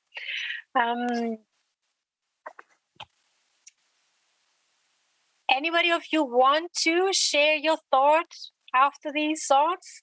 Jin? Oh, I wish you hadn't called on me right away. I'm still digesting this mind-blowing paper. Yeah, can I start with Giovanni maybe? I was wondering if you could talk a little more about what you mean by figuration. I totally followed your, thoughts on how Black male bodies in Görlitzer Park are figured, right, as sources of dread. But I was wondering, because you mentioned that as a light-skinned person, you're not attributed any figure, and also in your interview with police, the example, should we stop light-skinned women? I was wondering if there are figurations happening here as well, right? As the ones who deserve protection from Black masculinity in this case. So I was wondering if you could talk a little more about that, your choice to theorize figuration only in relation to Black masculinities in this case.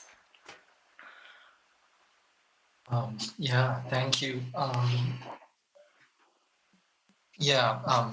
So figuration as a process and an act of attaching images and fantasies on specific bodies works in symmetries and dialectical relations. So I think when in the specific case of Gorlitzer Park, the black male body is often being seen as an object of a figuration that is being constructed in contrast, direct symmetrical contrast with the white woman and white female body. And that is seen as in need of protection. But I think there is another element of similarity between the process of construction and attribution of the figure, these two figures, white women, white female body and black man, male body. It is that both of them are dissimulated.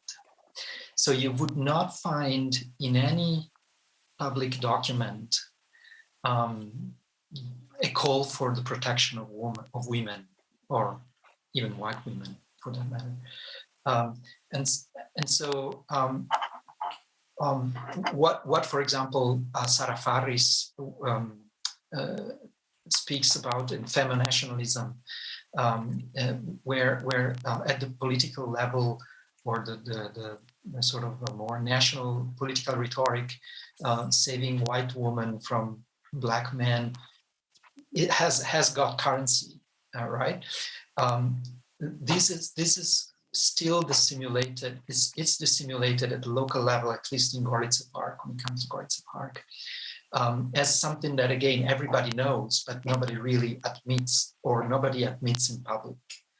And I find this element part of that, of the pride of feeling themselves progressive and leftist. So we don't buy into feminationalism publicly, but then when it comes to private dialogues, that's key. That's very, very much. So the figuration of the white female figure of the white woman victim and attributed to the white female body works in private, hidden, dissimulated, and silenced. Whereas, so that's a great point. Yeah, that's very interesting, because of course I had to think of my earlier work about moral panics, about racialized hate crime in the same neighborhoods that you're looking at, right? Where the victim that needs protection from Muslim migrant youth is pretty visible, right? So in a way and it's a way of entering into visibility at the same time, right? So LGBT visibility in the 2000s and 2010s would not have happened in the same way without that haunting figure of the youth of color, that newly salvageable queer subjects needed protection from, right? So that's very interesting. Thank you for explaining how kind of dominant white masculinities and femininities are, do not need to be visible in the same way, or cannot be visible for this to work, right? For anti-Black racism in this spatialized manner to work. Thanks. I have a question, but thank you for this here. But I have a question which I like to address to Abdul Malik, but also to all of you, because you were addressing specifically decoloniality and decoloniality as a new kind of consciousness. And we have all this discussion around coloniality in Europe. So I'm kind of curious what your thoughts about how Europe matters or doesn't matter to decoloniality.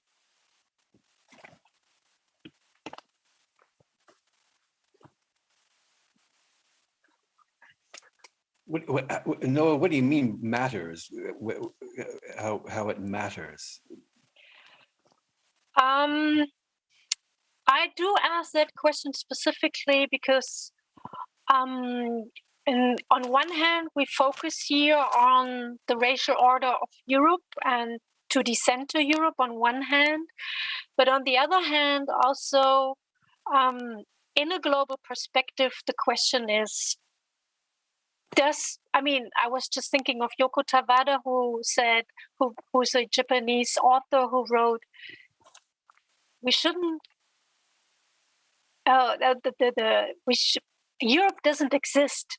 We shouldn't just, nobody knows, but Euro actually doesn't exist. And so there is a slippery moment that on one hand, it's so central in terms of coloniality, but if we think through decoloniality, so Europe is in the middle, but we are very busy to unpack Europe, but also you were in your lecture, on one hand addressing decoloniality, but also what we can think through beyond. And therefore I was interested how Europe is relevant or not.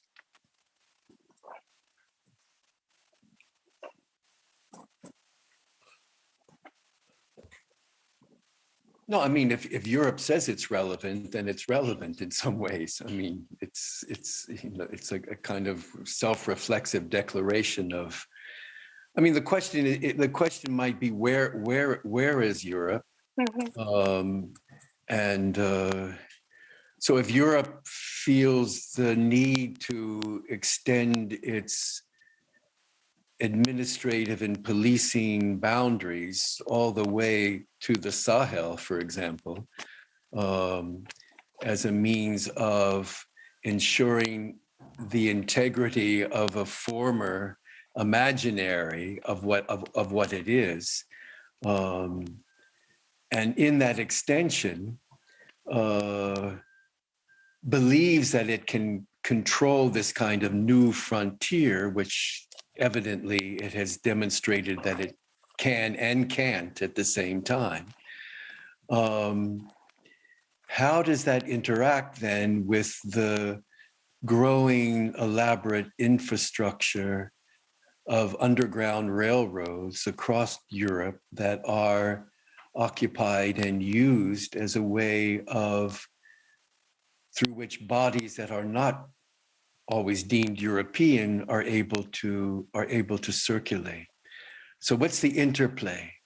What's the interplay between these kind of two architectures in terms of what Europe actually is? And then to a certain extent, you find, particularly within some of the extended urban regions of Europe, the materialization of built forms, of built environments that seemingly are completely functioning within and aside the kinds of dominant logics of capital accumulation, the imaginaries of urban governance. You just have to spend, a couple of weeks walking around the extended regions of Naples to know that, Europe is being manifested in ways which are clearly not on the books. And it's not really clear what those built environments really are, or how they're composed, or what they're doing. Something specific is at work, something specifically European, perhaps, but something in some ways not fully subsumable within our conventional understandings of it. And for me, those are important aspects of a decolonial process. Thank you. Thank you very much for sharing your thoughts. Giovanni, Jin, you you want to add your thoughts? How Europe Sure. matters or doesn't exist? Yeah, I'm also wondering about how decoloniality and other vocabularies get taken up, especially in the German-speaking world, right? As someone who grew up in Germany and then moved to Turtle Island as a grown-up, my kind of tertiary socialization academically has been by indigenous scholars, right? So I'm thinking here of Eve Tux and Wayne Young's essay, Decolonization is Not a Metaphor. So my first association with decoloniality now is settler colonialism, right? Including the German participation in the settlement of the Americas, Africa, the Pacific, which is ongoing, right? And as Fatima El Tayeb often argues, and many, I mean, yeah, many folks have argued, obviously, Kien Yeha and others, the coloniality of German migration regimes as well. If you look at organizing in France, Les Indigènes de la République, right? That name is not for nothing.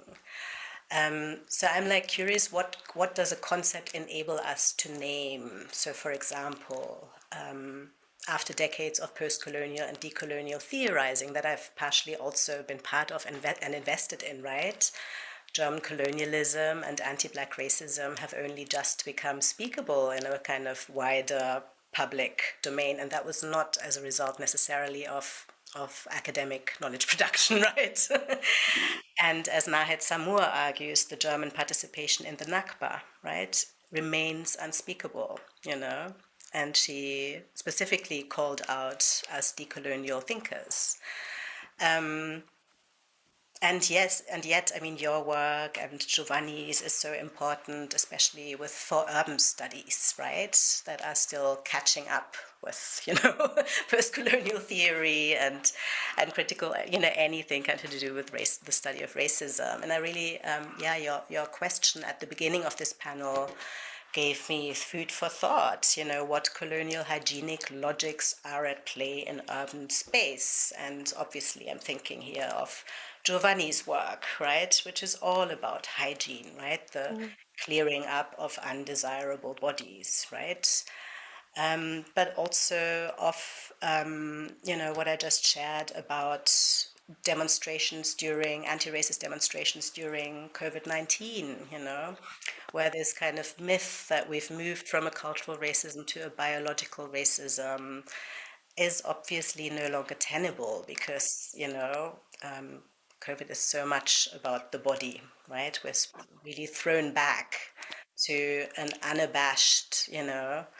biological racism that uses social constructionist logic, social determinants of health, etc., but very much locates disease pathology in the racialized body, so that Black bodies, migrantized bodies claiming public space is a biological threat, right? Is a hygienic threat that uses, colonial discourses, like very obviously, impulsive masses, Denise Ferreira da Silva's work on affective others, who are not able to think and to realize that COVID is a dangerous thing right now that, forces us to stay home, right? So obviously, the same populations that are most vulnerable to the virus, are supposedly the ones who do not realize what the virus does. So these are, colonial logics, as you mentioned in your work, that in Germany remain very hard to name. And I really appreciate this conference's focus on race, which is very refreshing. And at the same time, we kind of do invoke, terms like colored people, people with dark skin. I've heard it several times, and yeah. So while also still being very, very anathema to people's self-identifications, that would break with the kind of racial profiling statistics that Giovanni has mentioned, right? So, yeah, I do think we still have, it is yeah, we still have a long way to go, and I think decoloniality obviously is a concept that we need. But I also want us to keep thinking about how this concept can be harnessed for the kind of activist scholarship that several speakers have already mentioned before me, in a way that actually, you know, intervenes in the death making, in the unabashedly death making processes. I agree with Giovanni, and I've worked on homonationalism, and I'm familiar with, feminationalism, etc. That racism likes to speak the language of diversity, right, rather than of race. And at the same time, I argue there is a transition, there is a shift that going on, to a much more unabashed system where white supremacy is coming out in its birthday costume and no longer needs its transitional objects or teddy bears, as I call it, in Queer Lovers, but is very comfortable to just be very direct in its death making or death leaving intentions, right? Thank you, Jin, for sharing your thoughts. Giovanni is ready, please.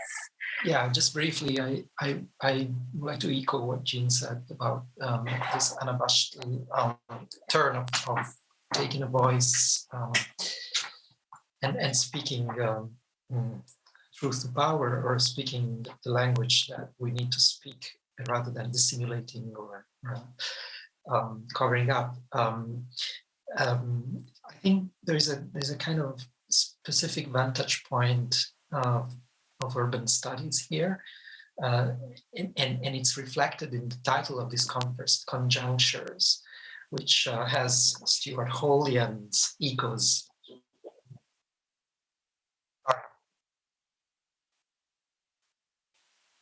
Can you hear me? Okay.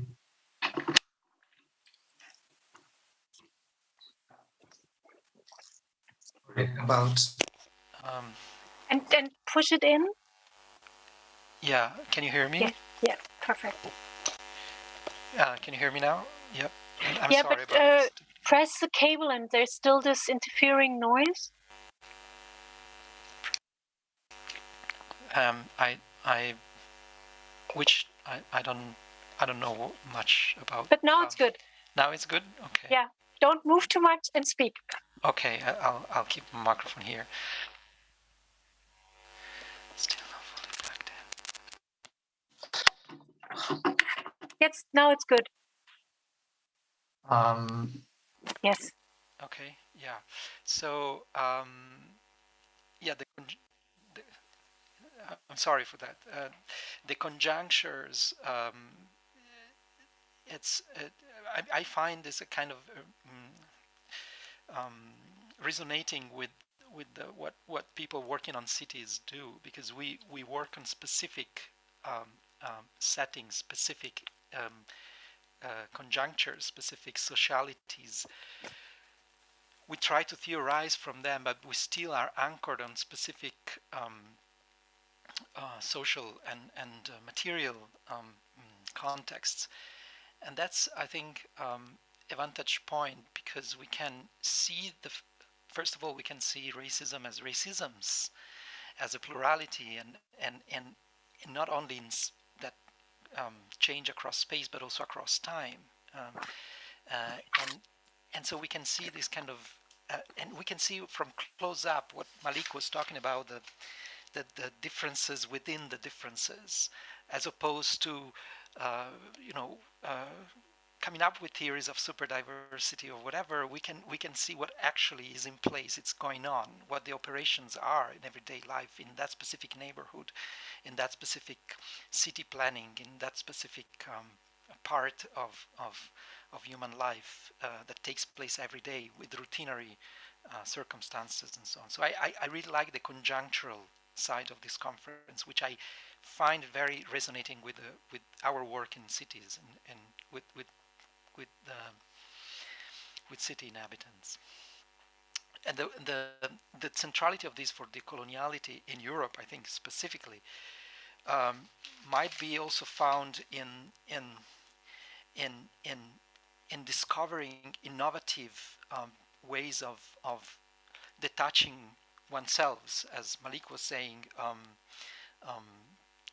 not becoming available and not becoming disposable. So refraining from taking part and setting up your own community, your own activist center in the periphery, maybe your own anti-racist activist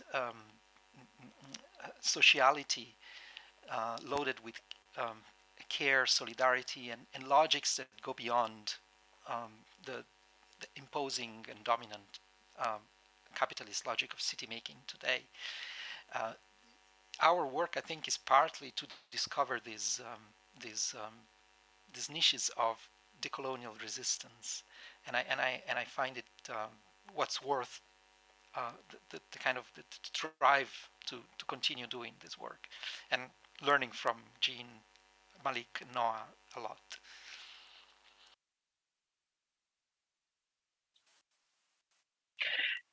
Thank you. Thank you for all your thoughts. Meanwhile, I was also corresponding to my co-host whether we have received any questions from the audience. At the moment, we don't have a question. And what I was also want to make a remark here that I'm very okay. I was just wondering whether we can bring in Vasilis, but he has technical problems. But what I'm very grateful for is that within your contributions, it's also becoming very apparent the ambivalence we are inhabiting here. On one hand, in these technologies, but also on one hand, as Jin was pointing out, that we do the theorizing, but at the same time, we see that the theorizing perhaps doesn't really help. I put it in this way. And it's to me, it's an honor to have this conversation here and to think through these ambivalences. What I would like to go, because we have some more minutes, is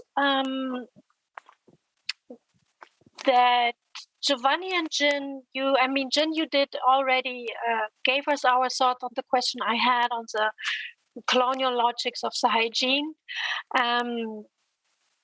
applied to public space, but in particular you both, but as well Abdul Malik, focusing on politics of the state and making the state very central to the manufacturing of race in terms of urban planning or public health, but as well a bit on the media discourse.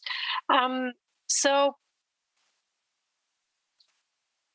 I'm interested in the ways you think that this complex of capitalism, state, and race, is it possible to interrupt through democratic institution? Because we're talking in particular here, the two case studies were about Berlin, and in either it's a democratic city or a democratic nation, where you see the limitations, but as well the potentials to interrupt or to undo the manufacturing of race.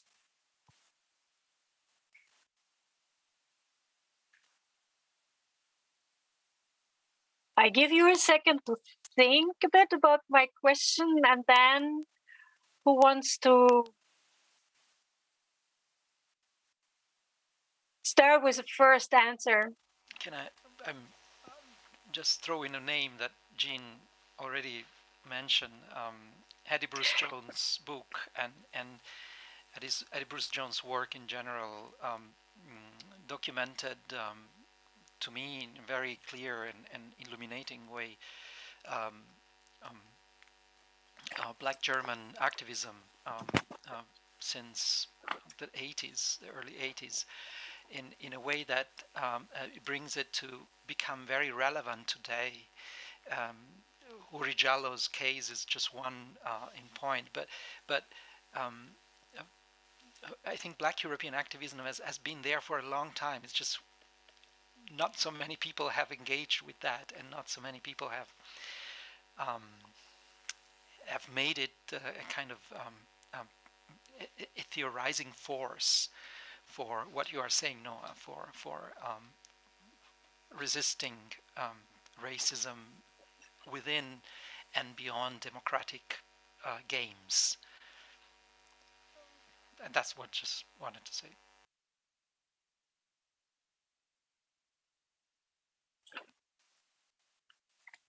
Jin or Abdul Malik, you want to? Jin? Sure. So I guess activists and activist scholars have all kinds of theories of the state, interventions into critiques of and strategies towards the state, right?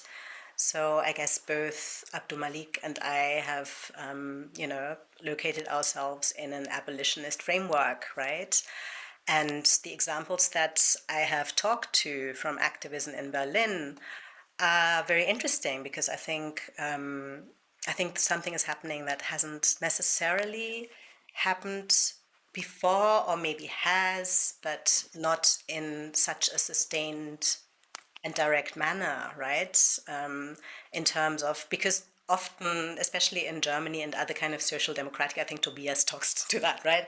Tobias Hübinette, other kind of social democratic, nationalisms, that obviously aren't always led by the SPD, but, in this kind of welfare state,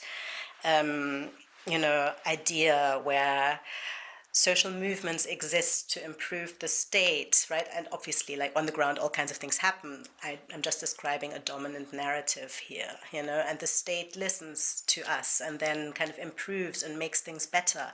I think this kind of progress narrative is really taking a hit right now, thanks to the global movement for Black Lives, right? But also thanks, to kind of local activisms that have happened, obviously in transnational conversations for a long time. And I argue that, it is an interesting moment for abolitionist thinking in Germany in particular. So if you kind of rewind to the quote by Migrantifa that I read out earlier, that is very different from this kind of dominant notion of social movements, kind of asking nicely, please don't be racist, right? It's a very different relationship to the state. And obviously, it's not a complete disengagement from the state. There are demands for accountability, there are demands for redistribution, there are demands to step into the work that you're saying you will do. But there's also other things happening at the same time. So the kind of global mutual aid movement, that these organizations are also participating in, where, the complete failure of the state to provide for people, most vulnerable to the virus, while saying they're like completely in charge,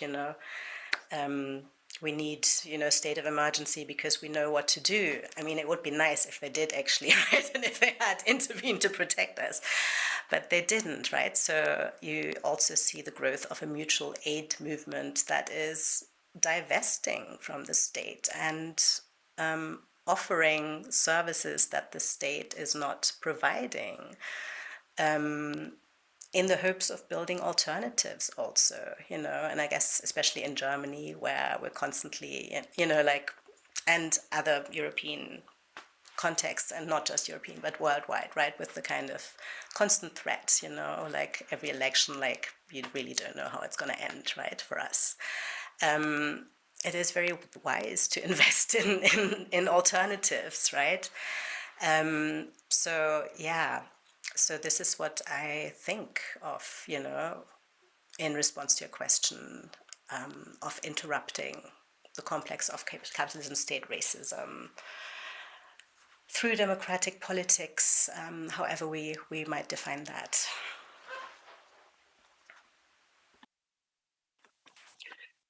Thank you, Jin, for your thoughts. I also would like to invite Abdul Malik to say something here, because we could think at the state of provider for infrastructure, but you also wrote that good article on people as infrastructure. So what are your thoughts about that question? No, I agree completely with Jin in his reflections. I mean, if you look across Europe, the extent to which particular districts of Black inhabitation, the way in which metropolitan governments almost concede these kinds of territories to some other state of existence, basically saying, look, you're not a part of us, we don't have to pay attention to you, you're on your own, you're expendable. And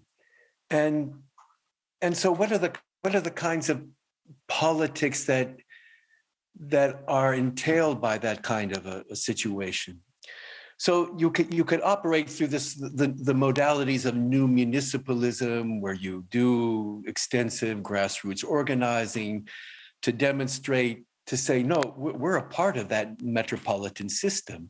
We do play an essential part, and because we play this essential part, you have to recognize this. We have to be a part of this thing. But at the same time, that expendability, that dispossession, that being let go, provides a kind of position. I mean, as Jin was saying, of other things that take place. It is at the same time a particular form of incarceration. It is the carceral, but it is also something else. It's that dispossession can be a liminal moment for other things to happen that owes nothing then to the terms of normativeness, of viability. You don't owe anything in that. You're not indebted to anything. And then within that space, what is it that you can put together? And clearly within these districts of Black inhabitation, there are intricate architectures that are being put together to generate livelihood, different forms of collective life, which are off the map in some ways, and are not easily apprehendable, either in the sense of apprehendable being, like slave patrols, you're captured, nor understandable according to but at the same time, so there's this doubleness, both end, of pursuing a certain kind of democratic municipalism, but also a concretized indifference to the terms of recognition, to the terms of normative operation that necessarily have to be pursued as well.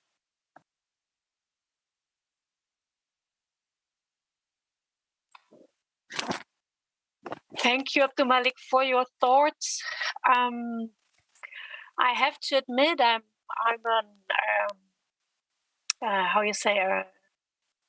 an educated planner. So I think for the whole profession of planners and architects, you are giving them and me at that perspective a hard time if that is off the map, if it's off the books and so on.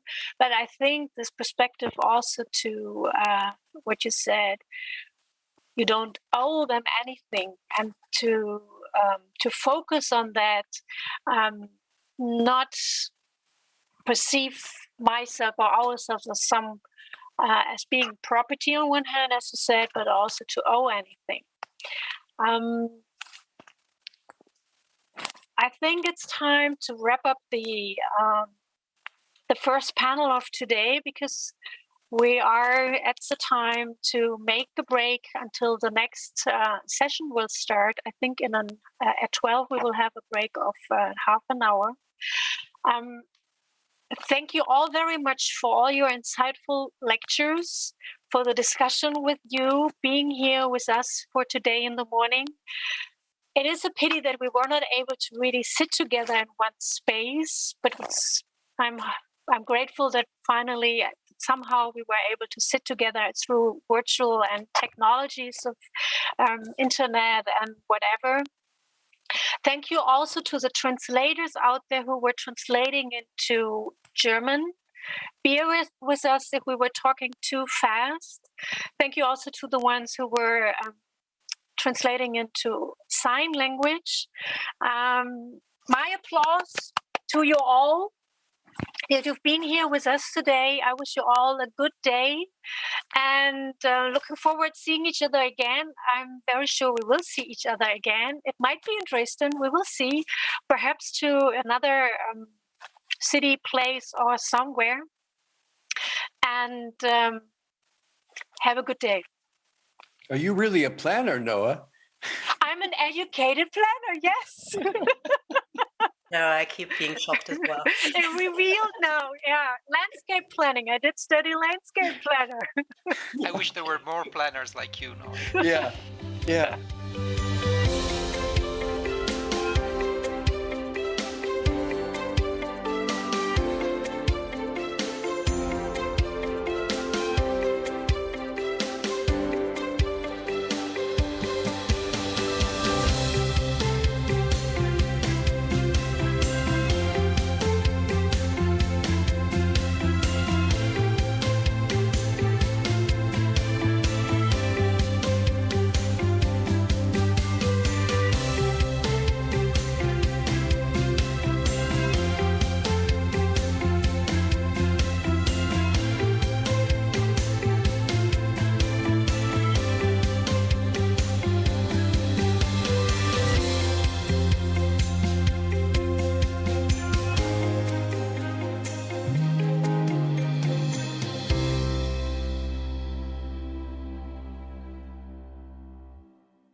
You just, it's really becoming more like a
Einen wunderschönen Nachmittag zusammen.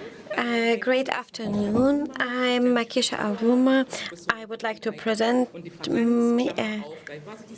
I studied diversity studies at the University of Magdeburg-Stendal at the site in Stendal. Currently, I'm teaching University Alliance. at Berlin University Alliance. This afternoon, I have two partners I will talk about, and I would like to welcome Manuela, my partners. And first of all, I would like to talk about the panel. We will talk about 1 hour. It's going to be short and punchy. And we will talk about racism and political questions.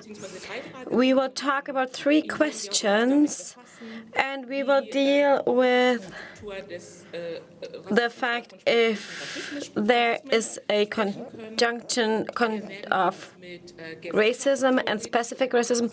We will talk about discourse theoretically aspects, and finally we will talk about dimensions. We will also talk about research and research dimensions. That's just in general what I would like to say. I would like to present my discussion partners, and then I will pose the first questions. I will start with you, Manuela, Professor Dr. Manuela Voisia. You are a professor for European ethnology at HU Berlin, and with Professor Schuber, you are responsible for the part of social networks and in imperial migration studies at Humboldt University Berlin. And then it's also about globalized digital cultures, and you're interested in current transformation processes in mobility, migration, and racism in the context of work and everyday life through digitalization and statistics in urban spaces. I should remind myself and everyone, because we need to speak slowly, because there will be an interpretation into English and into sign language. So they're interpreters. So thanks to the interpreters for the interpretation. And I need to think of that as well, that I should speak slowly. You lead 8 projects financed by the University of Alliance. It's a project of Age 22 and Volkswagen Foundation and DFG. You also work as a curator together with the author Caroline Emke at the Berlin Haus der Kultur und der Welt, House of Cultures. And I did not mention it. There's an online archive of the history of immigration to Germany. It's financed by the German Federal Foundation of Culture, Haus der Kultur und der Welt, and an educational project financed by the German Central Organization for Political Education.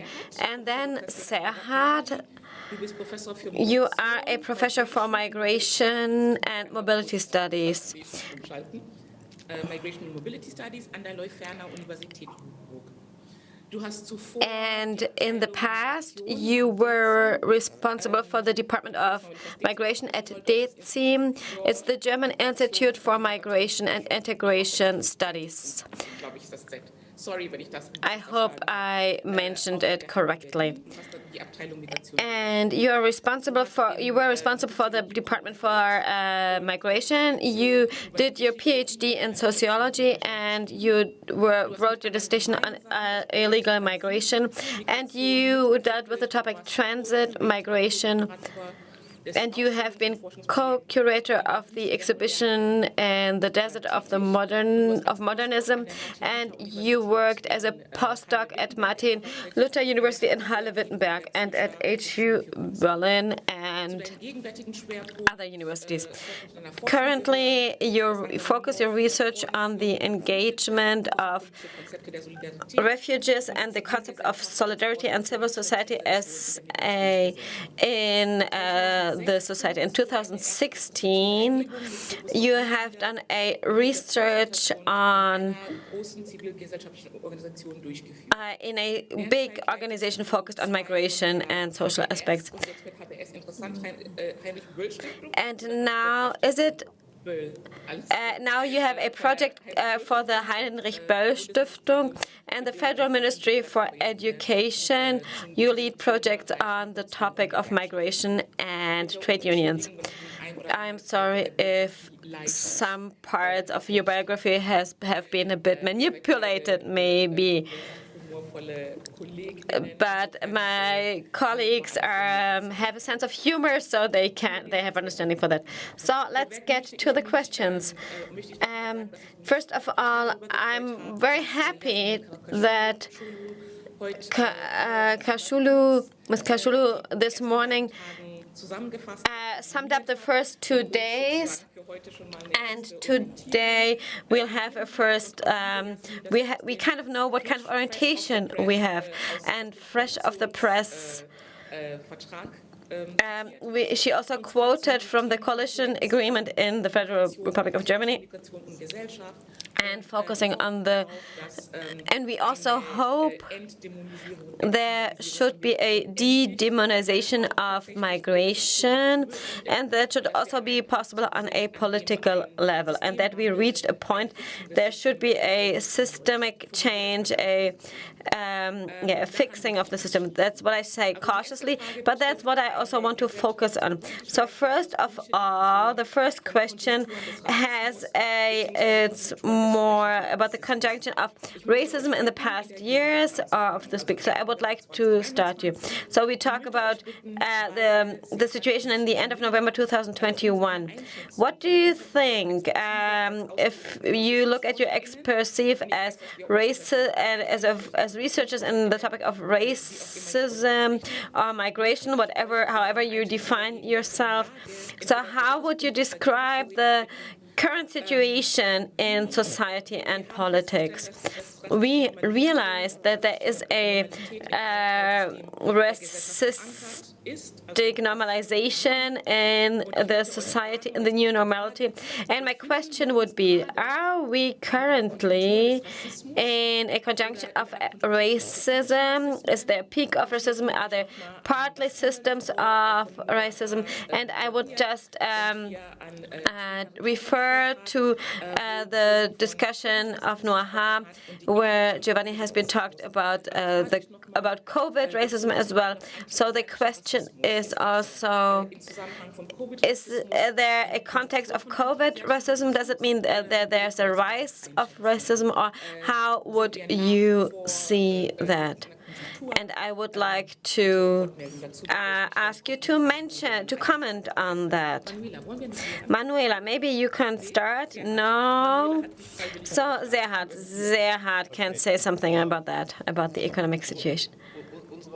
So, I think we have a tradition where racism has resulted from situations in the society. So it's about the relations. And those people live with the use the terms that are offered, and they organize their lives according to that, and they change. And they have to change. They need to change. They cannot stay the same. So that's also the fact that there are power relations, and that the question is who we are. How would we define ourselves? That's something very dynamic. And if we talk about November 2021, and we start here, then if we talk about anti-Asiatic racism, then I think it's something we can see very similarly in the U.S. Since when do we have that term? Since when do they see themselves through the term? I can talk about myself. At 1995, I was just a foreigner, and 10 years later, I was a Muslim. And not because someone described me in the tram like that, but also colleagues. And suddenly they also support that you could not leave or miss this concept, that you cannot, it's ineligible to leave that, inevitable. So you need to include it. You also need to have a certain time frame.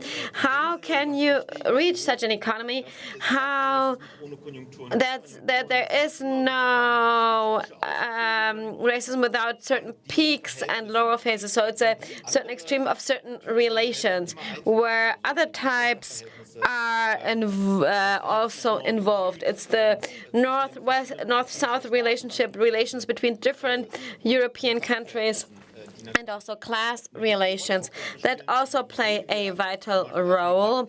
Whom we, for example, see as a migrant, or what kind of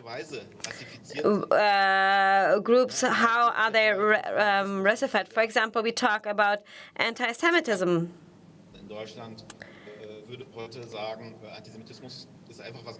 In Germany, one would say anti-Semitism is something totally different. So, but what do we imagine with that? And if we talk about the majority, and we also talk about the participants in that discussion. For example, we see it if we talk about Sarrazin. We can see it in his book. He gives that a certain value, or he criticizes it.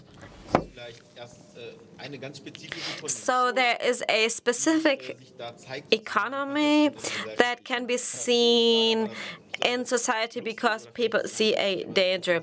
But what is the surprising thing about it is that we are in a weird position where it's all collected. So there might be very strong idealistic discourses. So these people that belong to those who don't believe in Corona, for example, so that they say that doesn't exist, so that's where it becomes interesting. So that's the limitations that make it more complicated. But I think that's a good reply if you talk about 2 minutes to give a general judgment about what's happening in Germany. I think we should talk about it much longer, but all the three of us are here right now, and we hold these positions, and that's already a message.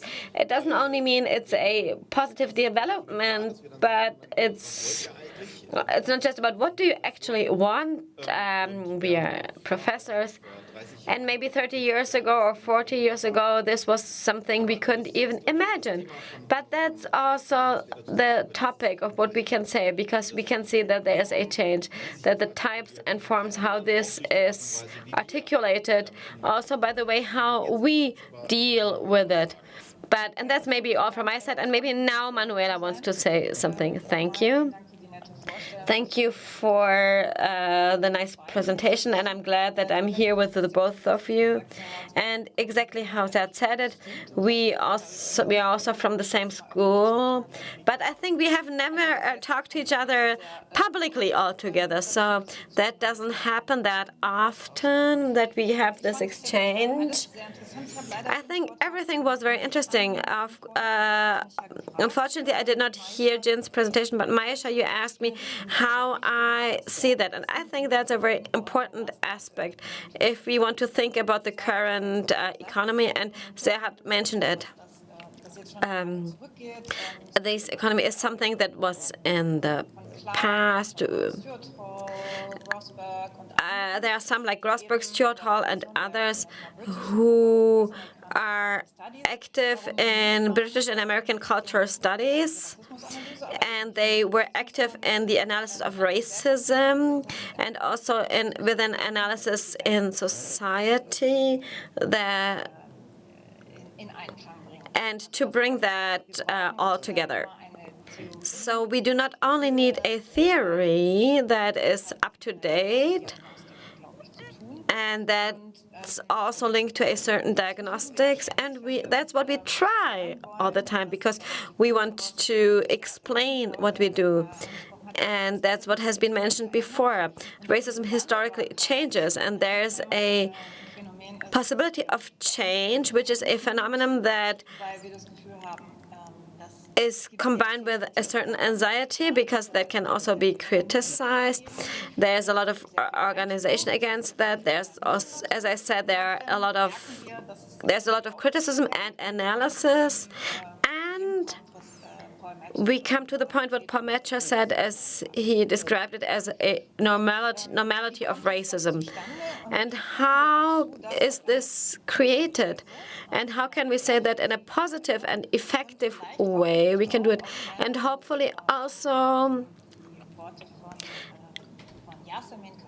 and I would like to quote Yasemin Karashu, that we want a systemic change. And that's why we need an analysis of this economy. And in the core, there should not only be a prioritization with regard of time, because it comes in waves, and this analysis should enable it to see the whole picture and the different aspects. And now I get back to Jin's analysis, that because in the connection of the question, what role do these metaphors of the Chinese myth, what Trump mentioned, for example, or other constellations, for example, he coined the phrase Chinese virus.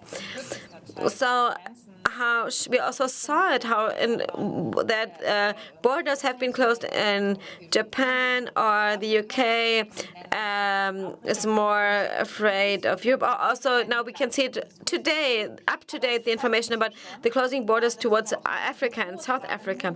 So there shan't be a high grade of variability. So that's something that could be discussed, and we can also talk about the very bad conditions in meat production at the beginning of the corona crisis in Germany. We also talked about the situation of workers from Eastern Europe who supposedly brought the virus to Germany. So we have different populations, and they are criticized because that due to their mobility,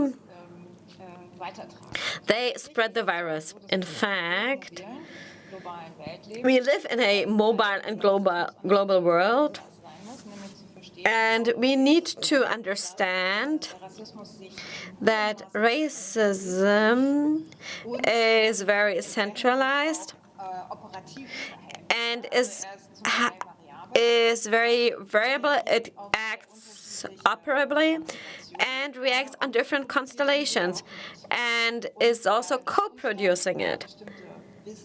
And that's why we have certain narratives, certain systems of knowledge that offer us certain explanations. And then there are discursive formations, and then there are institutions who react on that. And that's what we experienced in the past years.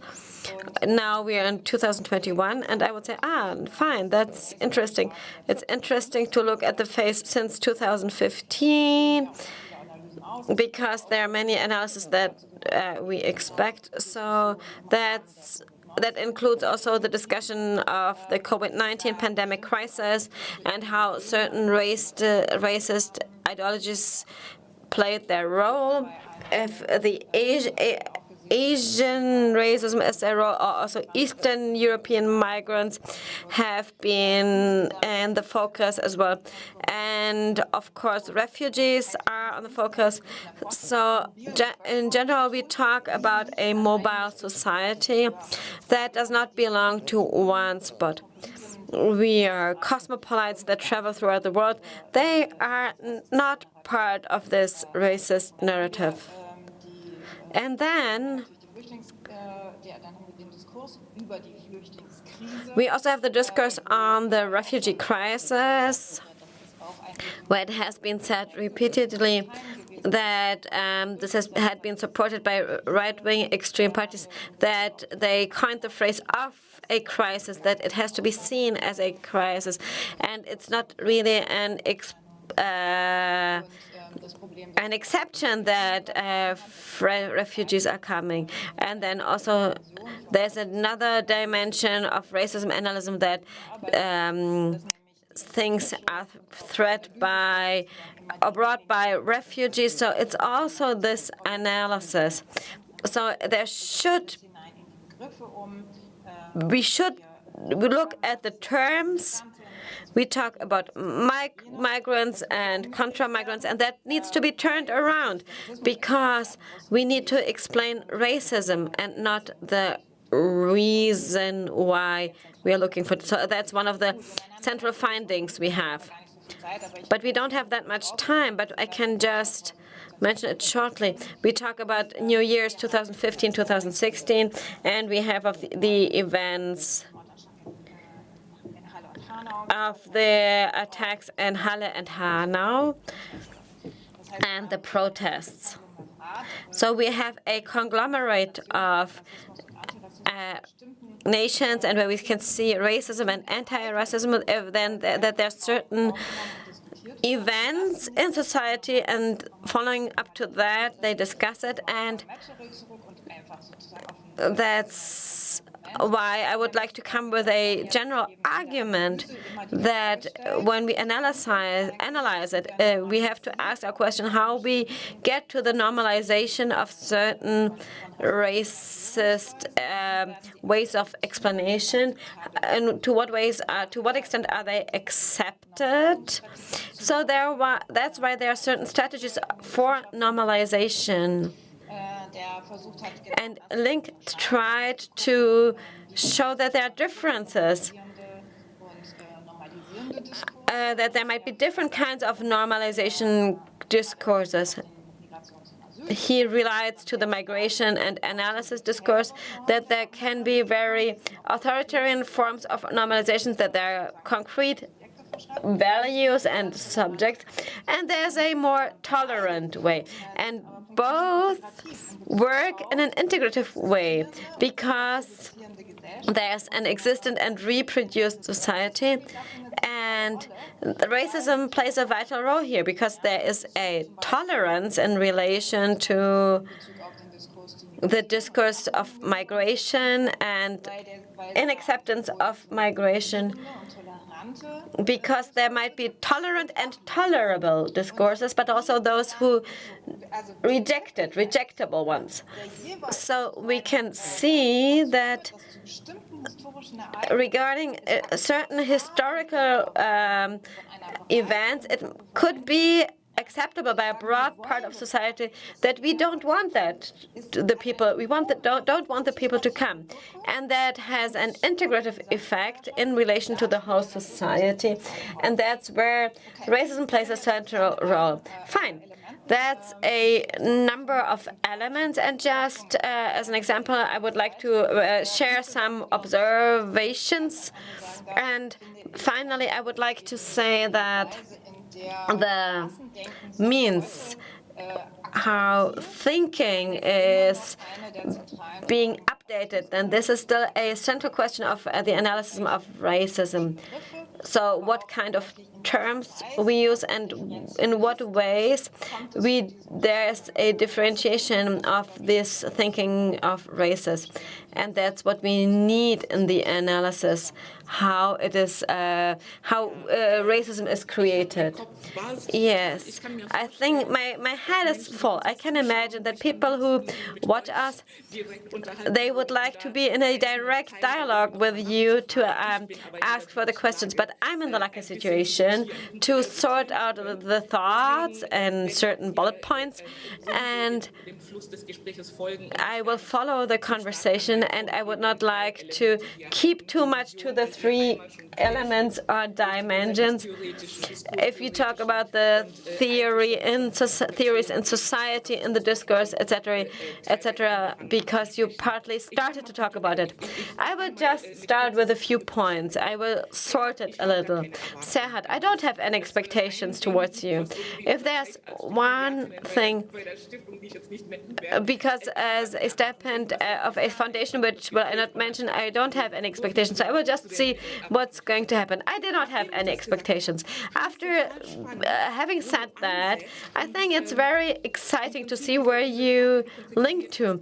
You look at the questions of society and the groups that have an impact, and that there's a description how to refine themselves. It's about foreigners. It's similar to me. Of course, I am a foreigner, and it's the male, etc., etc. And also regarding the education, I did my education in Nairobi. So even regarding the education, I'm a foreigner. So once a day I will wake up, and I still wake up as a foreigner. So and suddenly you become a Muslim, African American, Black, etc. So how do we find ourselves that we generate them ourselves, or we are just linked to it? So you very quickly came to the point that if we talk about the subjective way that we can say no, we can make certain shifts, for example, etc.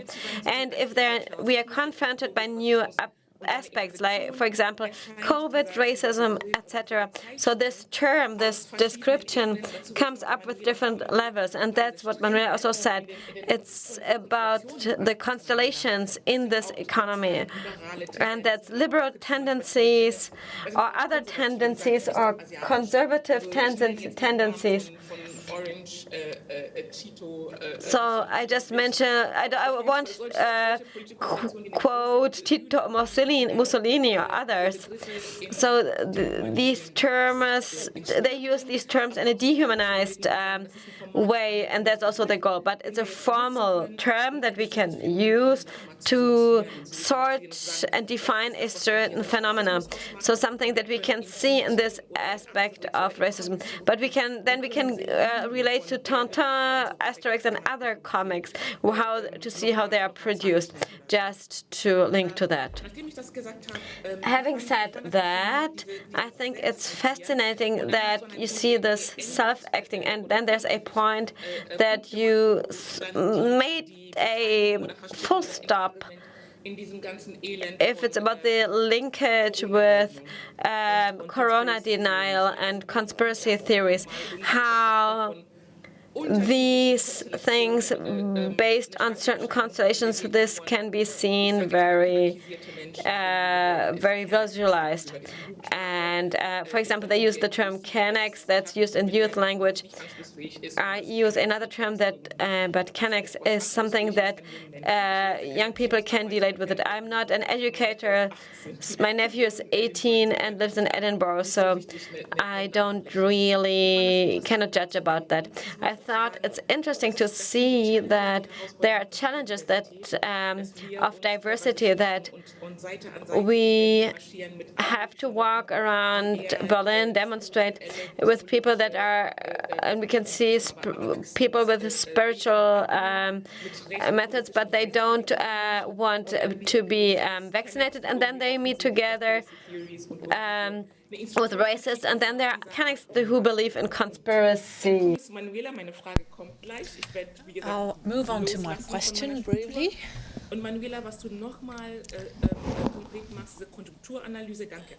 Manuela, thanks a lot too for your cultural analysis, and having talked about the intersection as Serhat did. This groupness question of class,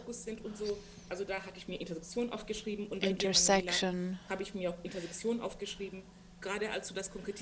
Manuela, when you became more concrete and moved back to the period of between 2015 and 16 and the question of privilege, I'll try to slow down a bit. I'm just so excited about the whole debate that we're having here.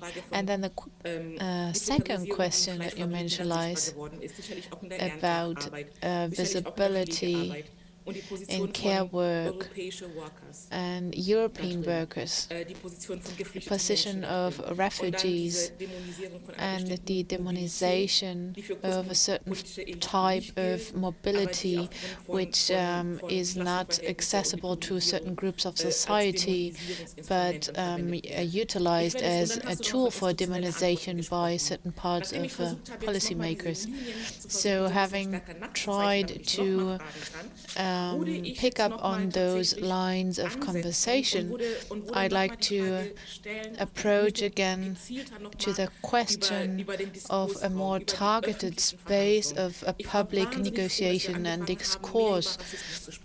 When he started about talking about racism, without coming back to all the side movements, which is also connected to hashtag Black Lives Matters, the movement of 2020, and George Floyd, and the way this murder was recorded with a cell phone. So what am I aiming for? That we finally be able to talk about this. There's so many ways of speaking about racism, and going back to concretization, I love memes. I would have always loved to become a meme.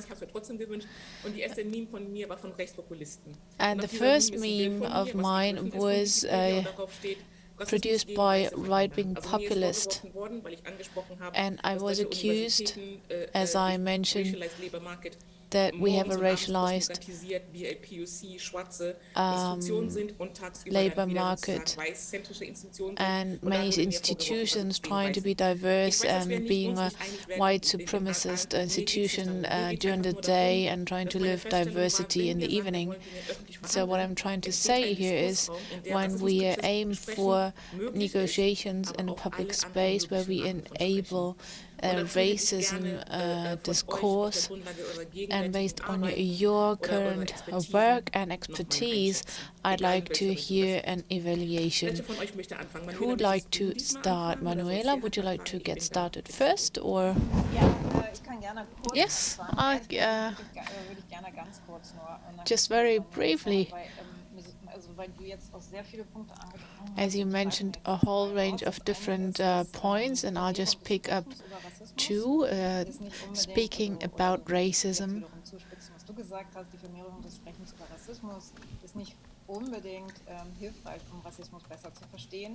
sharpening this a bit, it doesn't really help to fight racism or to understand or comprehend it. On the one hand, it's important to understand that it's not only about exclusive formations but also institutionalized violence that we have to differentiate between. And some may think that it's only about fighting the discourse, which is not the case.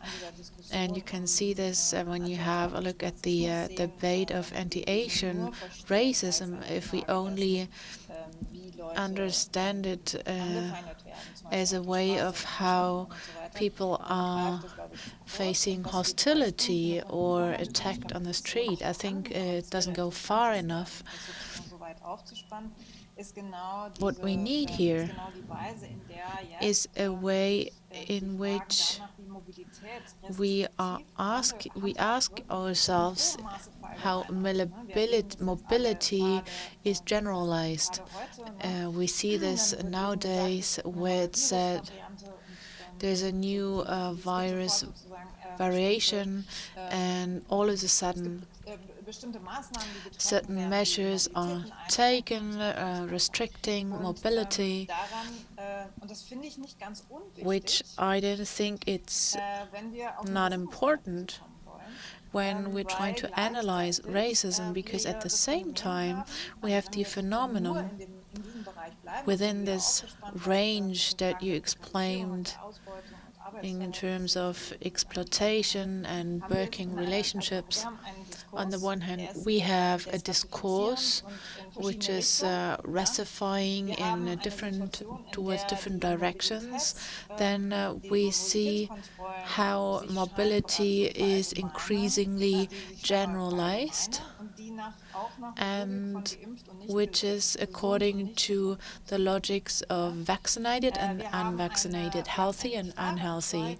We have a very strong decision on that patterns of the vaccines are not accessible on a global scale, which means that on a global level, this unfolds an aspect which I find is extremely racist, amongst others, and at the same time, what we experience is that we have a massive cut in the payment of pay of care workers and of UTC beds available, or healthcare in general. So what I'd like to see here is to see a debate which goes beyond a more holistic approach, where a lot of different sectors are involved, and how other solidarity relationships are involved too, being racism only one single aspect of a very complex constellation which is ruling our life currently. Well, what I was wondering here was, how do we deal with the simultaneity of all these different sectors?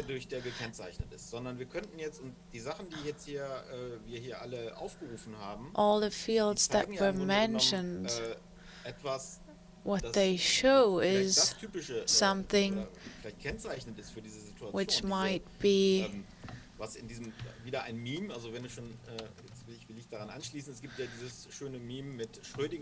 characterizing of the situation.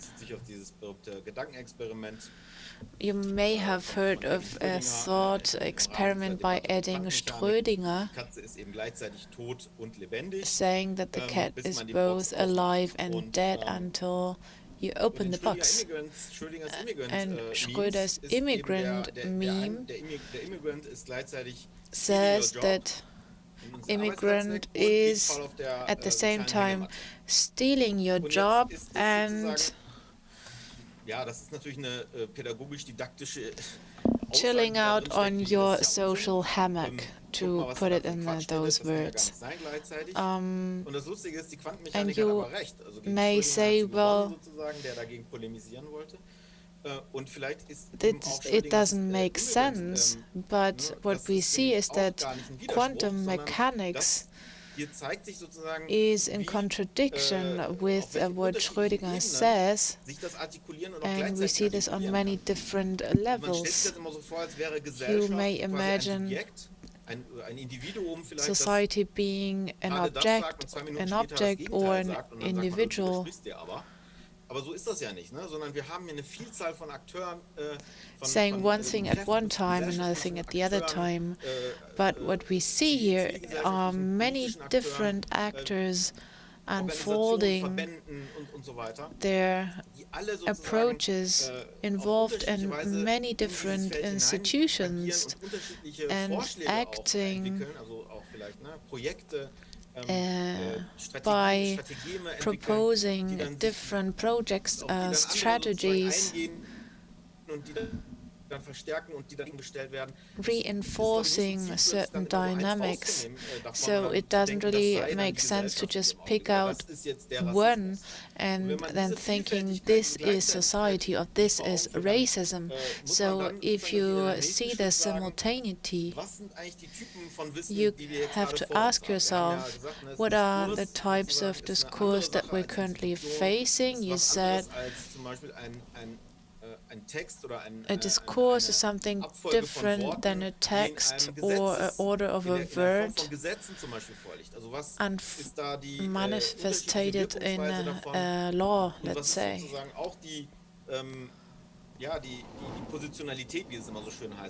And we also have to ask ourselves whether it makes a difference that whether a private person called Angela Merkel says something or any other person making a statement. So this discursive fragment plays a role here too. So on the one hand you have the knowledge, on the other hand you face the issue here in Germany that we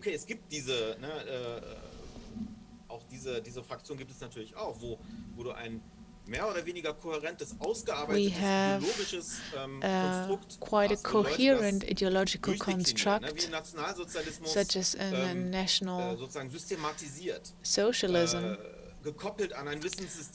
coupled with a scientific system or knowledge formation. We don't have such a situation nowadays. No science that measures heads, but they might do something different with genetic information. That's something different. But the old imagination that we deal with in our anti-racist discourse, based on physiognomic formations, and there is no counterpart in a law. There's only this alienation, this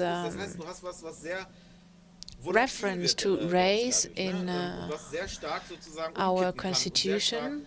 But beyond this, we're talking about concepts that can be molded in very different ways, which makes us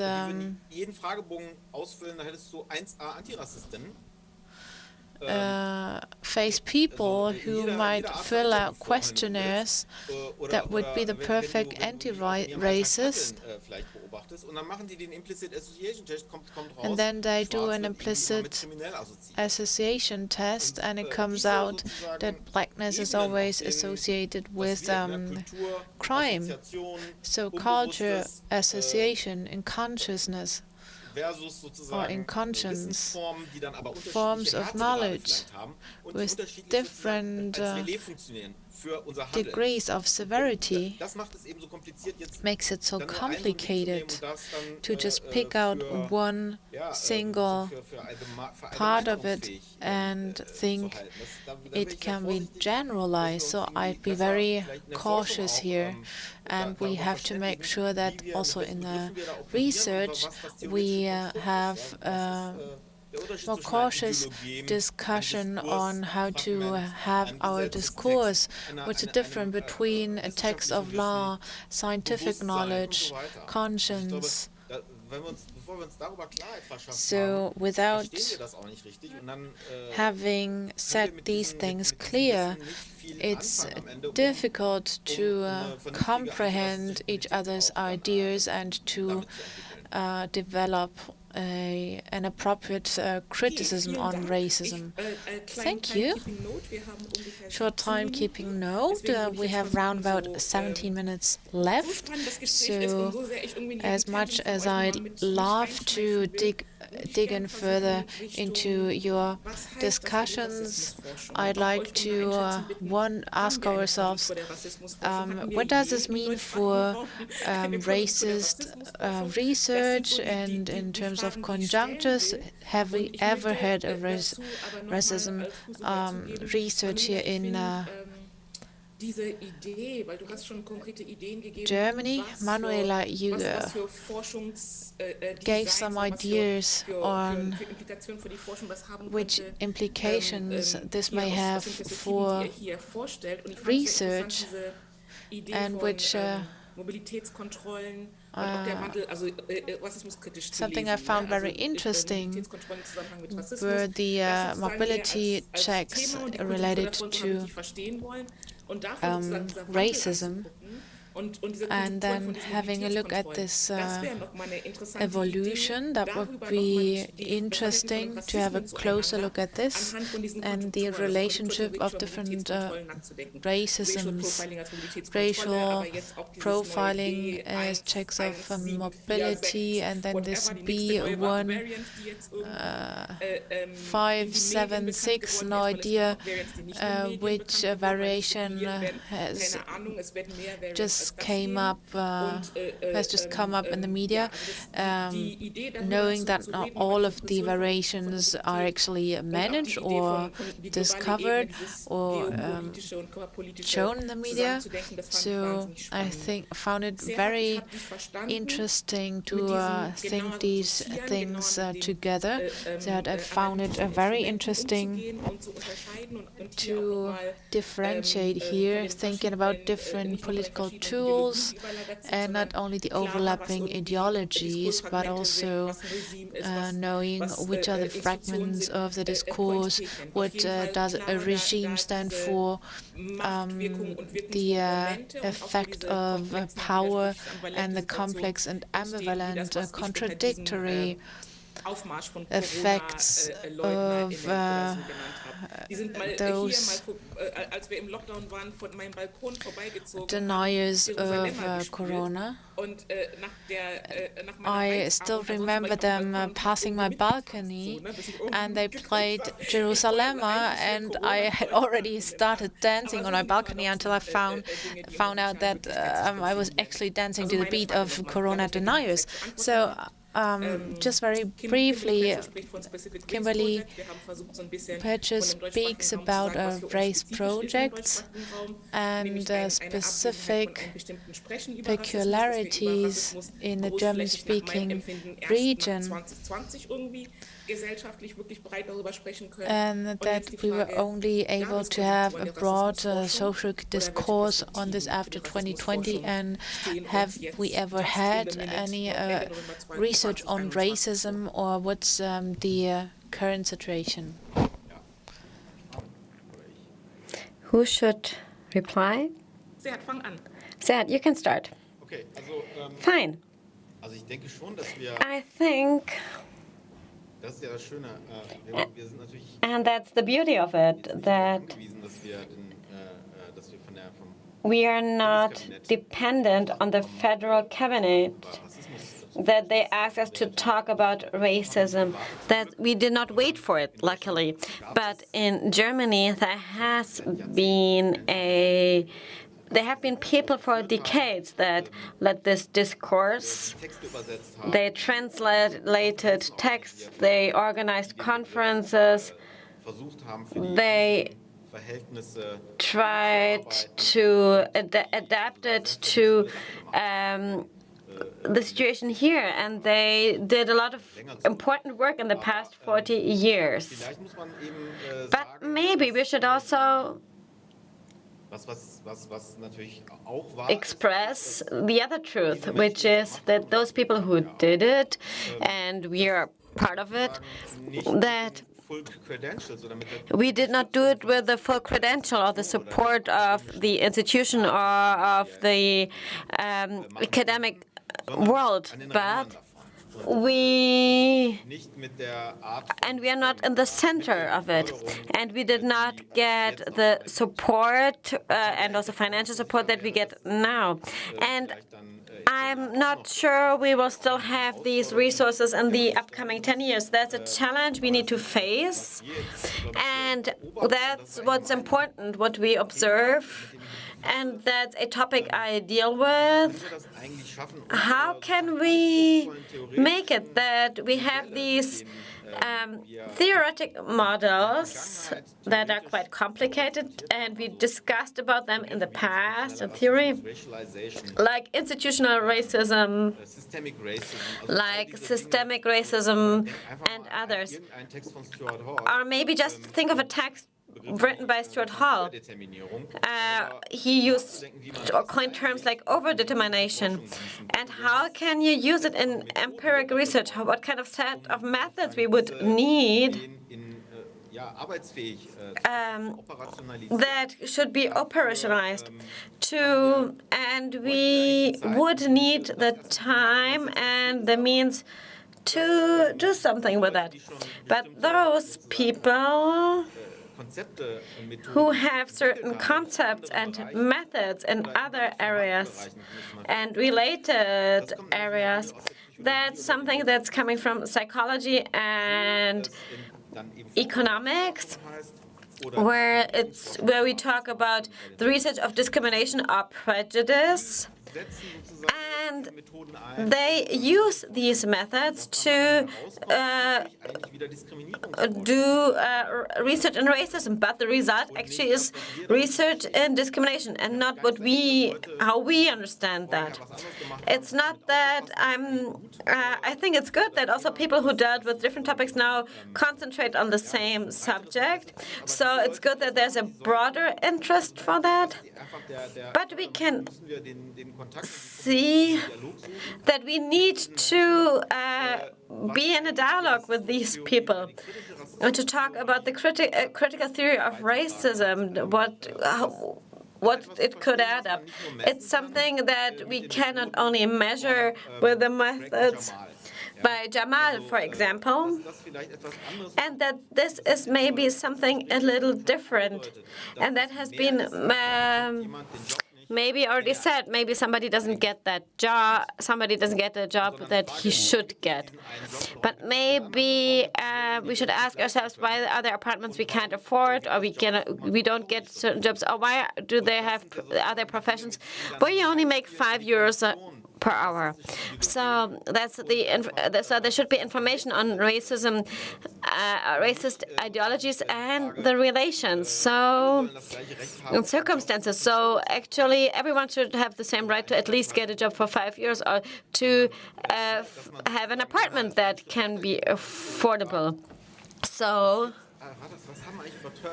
why do we have overpriced apartments, and what do overpaid apartments and worse paid jobs together with this weird form in the society through racism?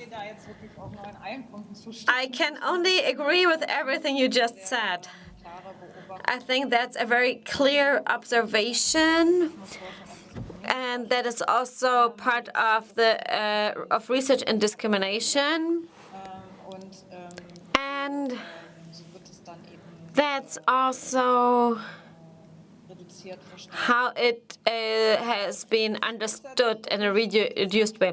What I found interesting in the relation of the research on racism, I believe that we have a number of older concepts of analysis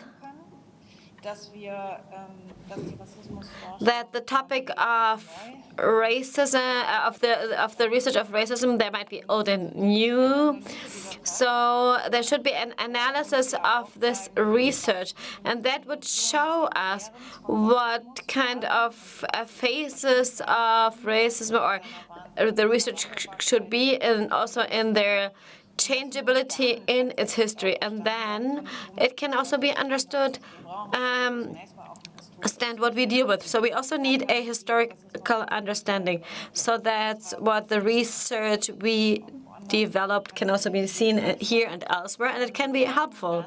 And I think, Maisha, you just mentioned it.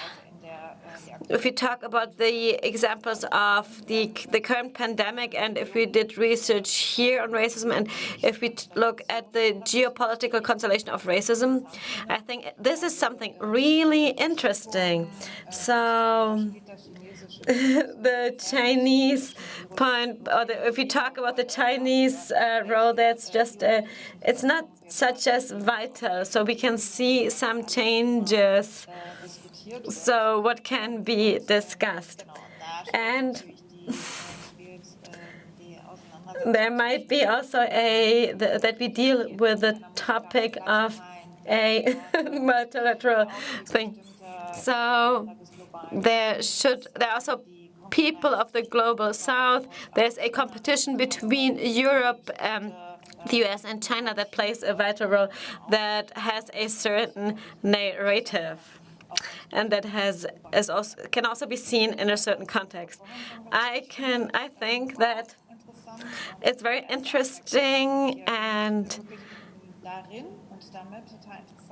that's what I see, that we see a certain confrontation in the political constructions and the phenomena, that racism works differently in different groups and at different places. And also historically, has been seen differently. But then we of course, always see central groups that repeat themselves, and they play a vital role in the discourse. And there are many equivalents that work there, and that it can be translated as well from one spot to the other. So I think that's something very interesting to be found out. So that might be the first research for the area of anti-racism about the global solidarity and Black Panther movements. And that's very interesting, because the Black Panther movement is relevant at many spots in the world for other movements, where the constellation of racism is very, very different. And it would be very interesting if this could be analyzed. And that's also where we should look at where are we currently spotted regarding the solidary relations, and that needs to be put up to date as well. And that's also there we can also talk about a continuity of race thinking. And luckily, the category of race will be removed from the German Grundgesetz. That's very important, because it's part of the new coalition agreement. And also historically, there are very different contexts, because the term of racism is used different. It's also about people and nations and others, where race becomes as a general, changes into a general term. And the differentiation in this construction can also be favorized, and that's where it would be interesting if we remove the term. How is it going to be formed if there is no term? If it did not have a certain substance, but cannot be used as an argument, because it came through that it doesn't exist, and also it has been heard. So I think that's a great thing. And still, the thinking of race plays a vital role. And what is even more important, and there might be maybe a bigger differentiation than we had before, and hence the way racism is not defined about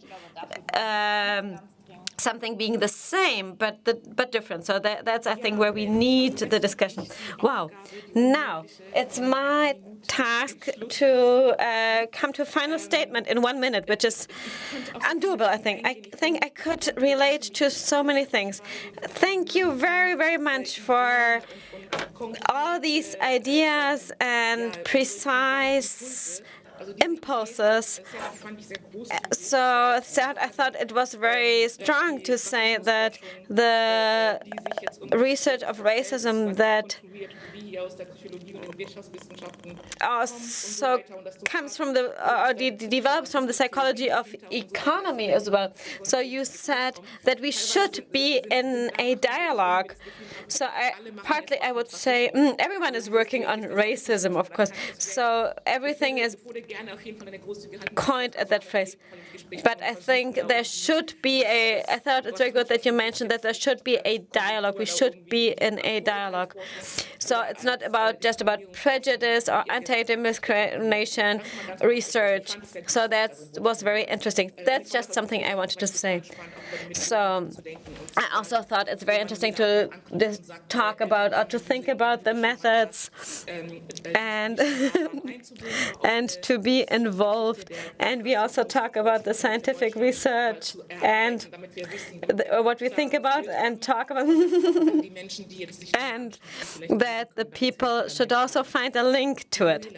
Manuela, talking about solidary relationships for the certain areas of research, that they have a certain relevance for Roma people who are Roma or Sinti, or there might be differences as well in the context of the Middle East, etc.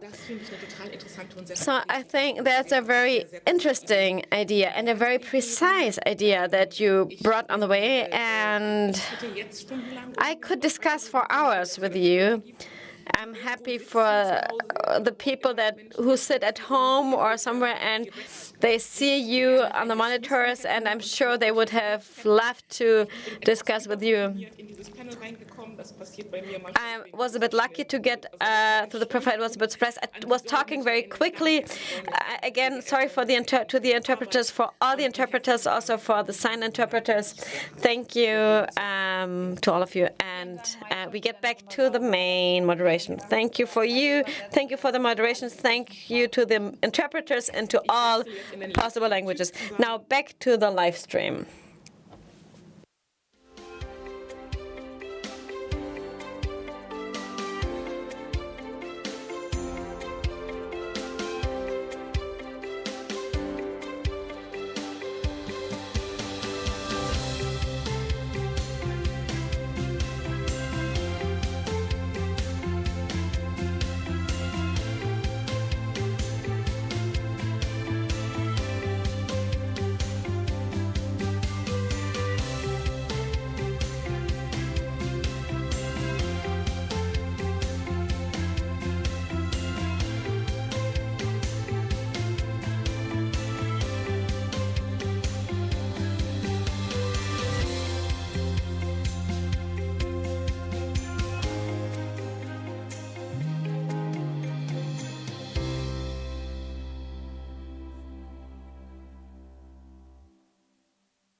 Ja, guten Tag, liebe Tagungsteilnehmenden, diejenigen, die bisher bislang bei uns geblieben sind. Vielleicht gibt es auch solche, die sich genau zu diesem Slot Welcome zugeschaltet back haben. to Ich habe those who auf dem Ohr just jetzt noch ganz tuned laut die in. Musik. Es fällt I'm mir so ein still bisschen schwer, listening to the dagegen music on one auszusprechen, ear, weil ich sehr which is musikaffin bin und eigentlich immer gleich sort tanzen of möchte, making wenn it ich Musik difficult höre. for me Ah, to sehr move gut, on jetzt kann because ich actually höre I das also love auch sehr gut. dancing and I love Muss ich music. jetzt hier keine Performance hinlegen. All right, Das I wollten won't wir, be wie wir forced wissen, to nach have a diesem dancing Slot. performance now. As we know, there will be a professional one after this slot.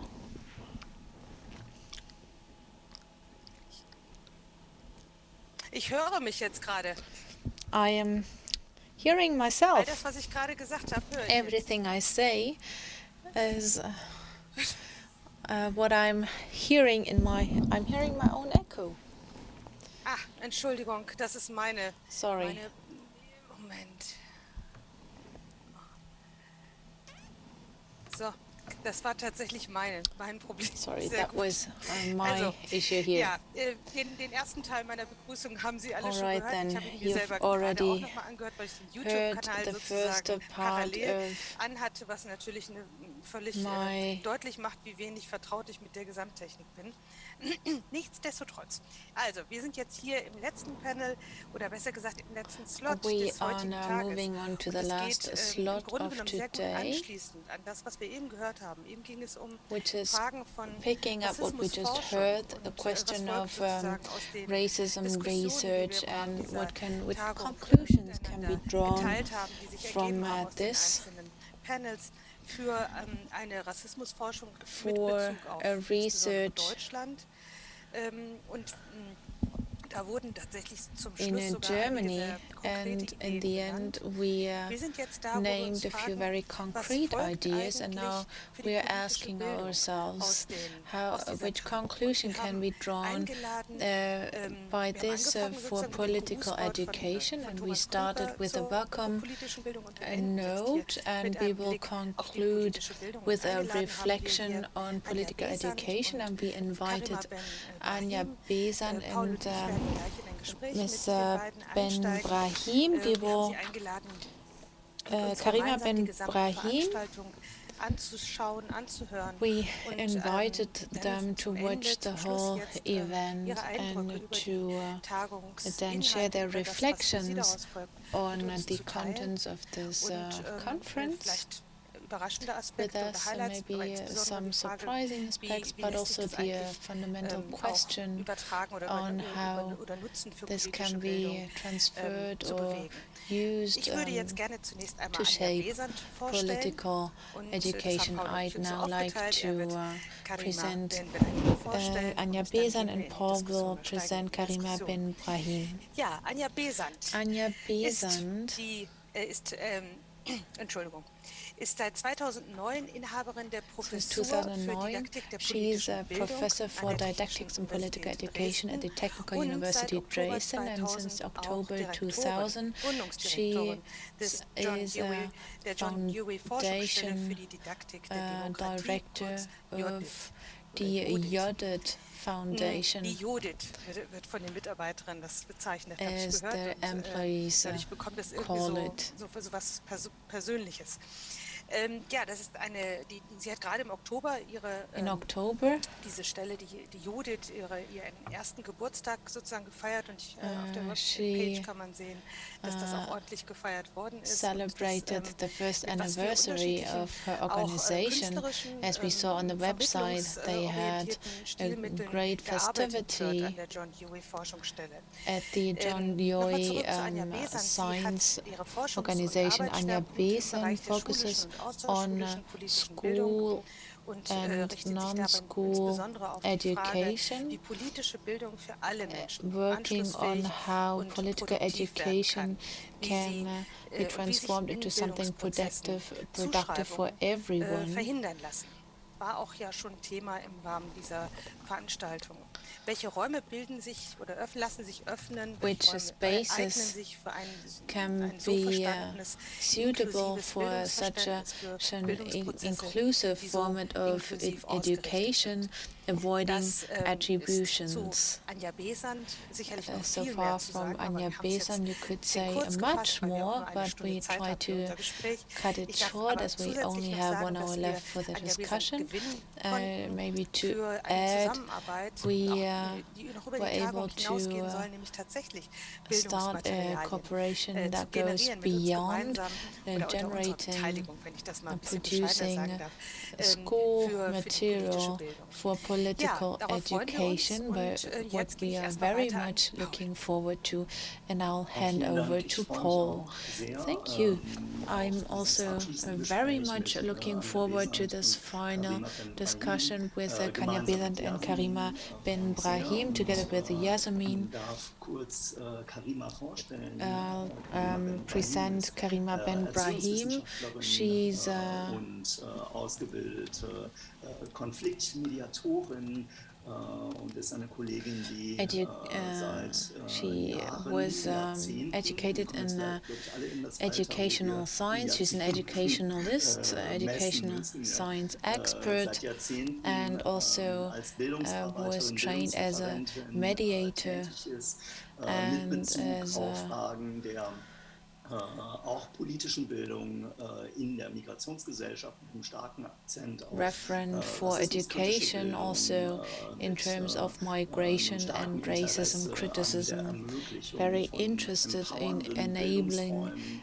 empowering Sie ist darüber hinaus spaces for eine education. Kollegin, Beyond this, die immer she's auch also mehr a als colleague in den universitären Diskurs, den wissenschaftlichen Diskurs hinein guckt, mehr als She hineingucken, weil sie als Lehrbeauftragte beispielsweise has an been working unterschiedlichen as a Hochschulen tätig war und university ist, teacher, weil sie lecturer at publiziert different zu Fragen von universities. Rassismuskritik, von She's been Empowerment und publishing Bildungsarbeit in a der whole range of Migrationsgesellschaft. Und sie ist scientific seit works, etlichen Jahren Leiterin and des for many Informations- und years she's been the head Dokumentationszentrums of zur the Antirassismusarbeit in documentation NRW center in Düsseldorf. for anti-racism work Und in North Ida NRW, das werden viele Rhine-Westphalia, and as you all wissen, ist know, in North ein Rhine-Westphalia seit Mitte der 80er Jahre we have agierender a wichtiger Player, state sag ich mal, that's im been an Bereich der important player Auseinandersetzung mit since the early 80s Rassismus for als gesellschaftlich konstituierendes the Phänomen debate und der of Befragung, was racism or Bildung discourse in der of racism Auseinandersetzung mit as a Rassismus social leisten player, kann. and Ida on how NRW to ist eine challenge zentrale the Organisation, nicht nur discourse with NRW, racism. sondern darüber hinaus Not aufgrund der only in North Aktivitäten, Rhine-Westphalia she's die been working, Ida but in den also letzten Jahren entfaltet hat.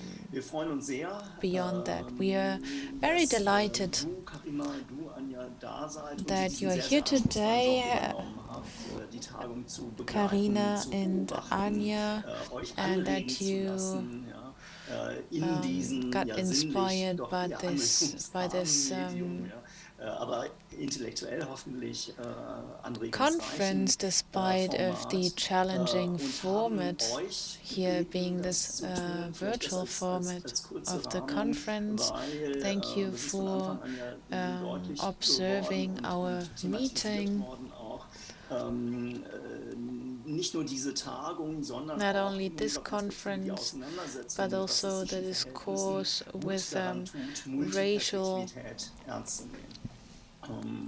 Also aus unterschiedlichen relations or Standorten, conditions. aus Yeah, unterschiedlichen, a mit multi-perspectivity is unterschiedlichen essential, Wissensformen, including persons Auseinandersetzung of many mit different backgrounds with different Rassismus levels aber auch of in knowledge, unterschiedlichen Medien but sozusagen. also Das including zu tun. them in a Wir haben ja den different Körper auch mediums. sozusagen als ein wichtiges Thema, We've had the body as an der important fordert auch sein topic. Recht ein, was sozusagen die Thematisierungsformen angeht. Und insofern haben wir einerseits eine Kollegin Anja, die stärker So on the one hand, we have our colleague Anya, rather focusing on the university field, and with Karina in a rather practical related field. We have colleagues rather focusing on East German, or a colleague rather focusing on East German realities, and one rather focusing on West German realities, one that has been developing concepts for many years. And with the Jodit, we have a relatively new institution that was only founded a few years ago.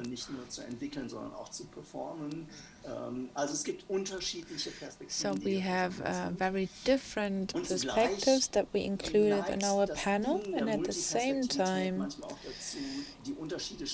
working with multi-perspectivities, we sometimes tend to see more differences than things that we have in common. Because as we saw with our conversations that we had beforehand, one of them yesterday night, we saw that we have many interfaces, things in common. One thing you have in common is that you both deal with racism. You both work on a field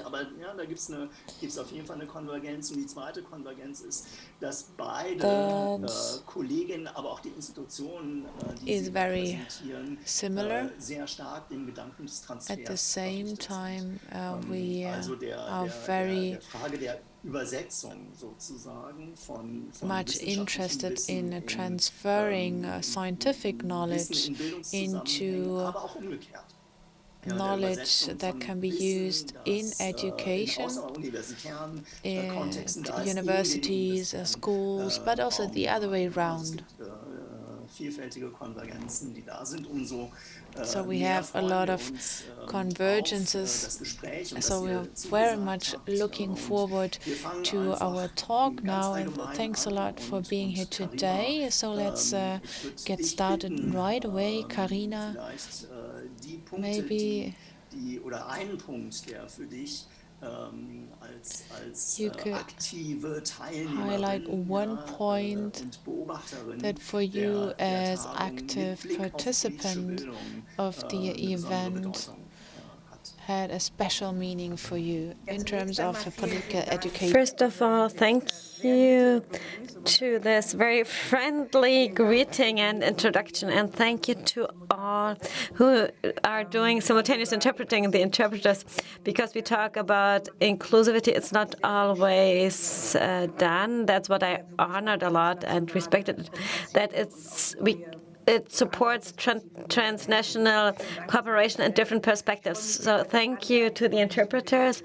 Thank you, and I'm really looking forward to this discussion. And I would just start with my analysis, or maybe some bullet points, some thoughts that I would like to share that I collected from political education. And because we talk about individual relations for society and politics. And the upcoming days, we can very clearly see the relationship between racism and race, and in relation to bodies and also women, but also technology. And that was a very exciting and interesting discussion, because it's very up-to-date, because also digital processes are linked to that, because we can generate knowledge and we can create spaces. And that's one of the points that describes the situation. So the situation that I think is very interesting. So hence, in these 3 days, we have different expressions, and that we have space for discourse, and what these spaces can also create. And that also the things that cannot be pronounced also produce it.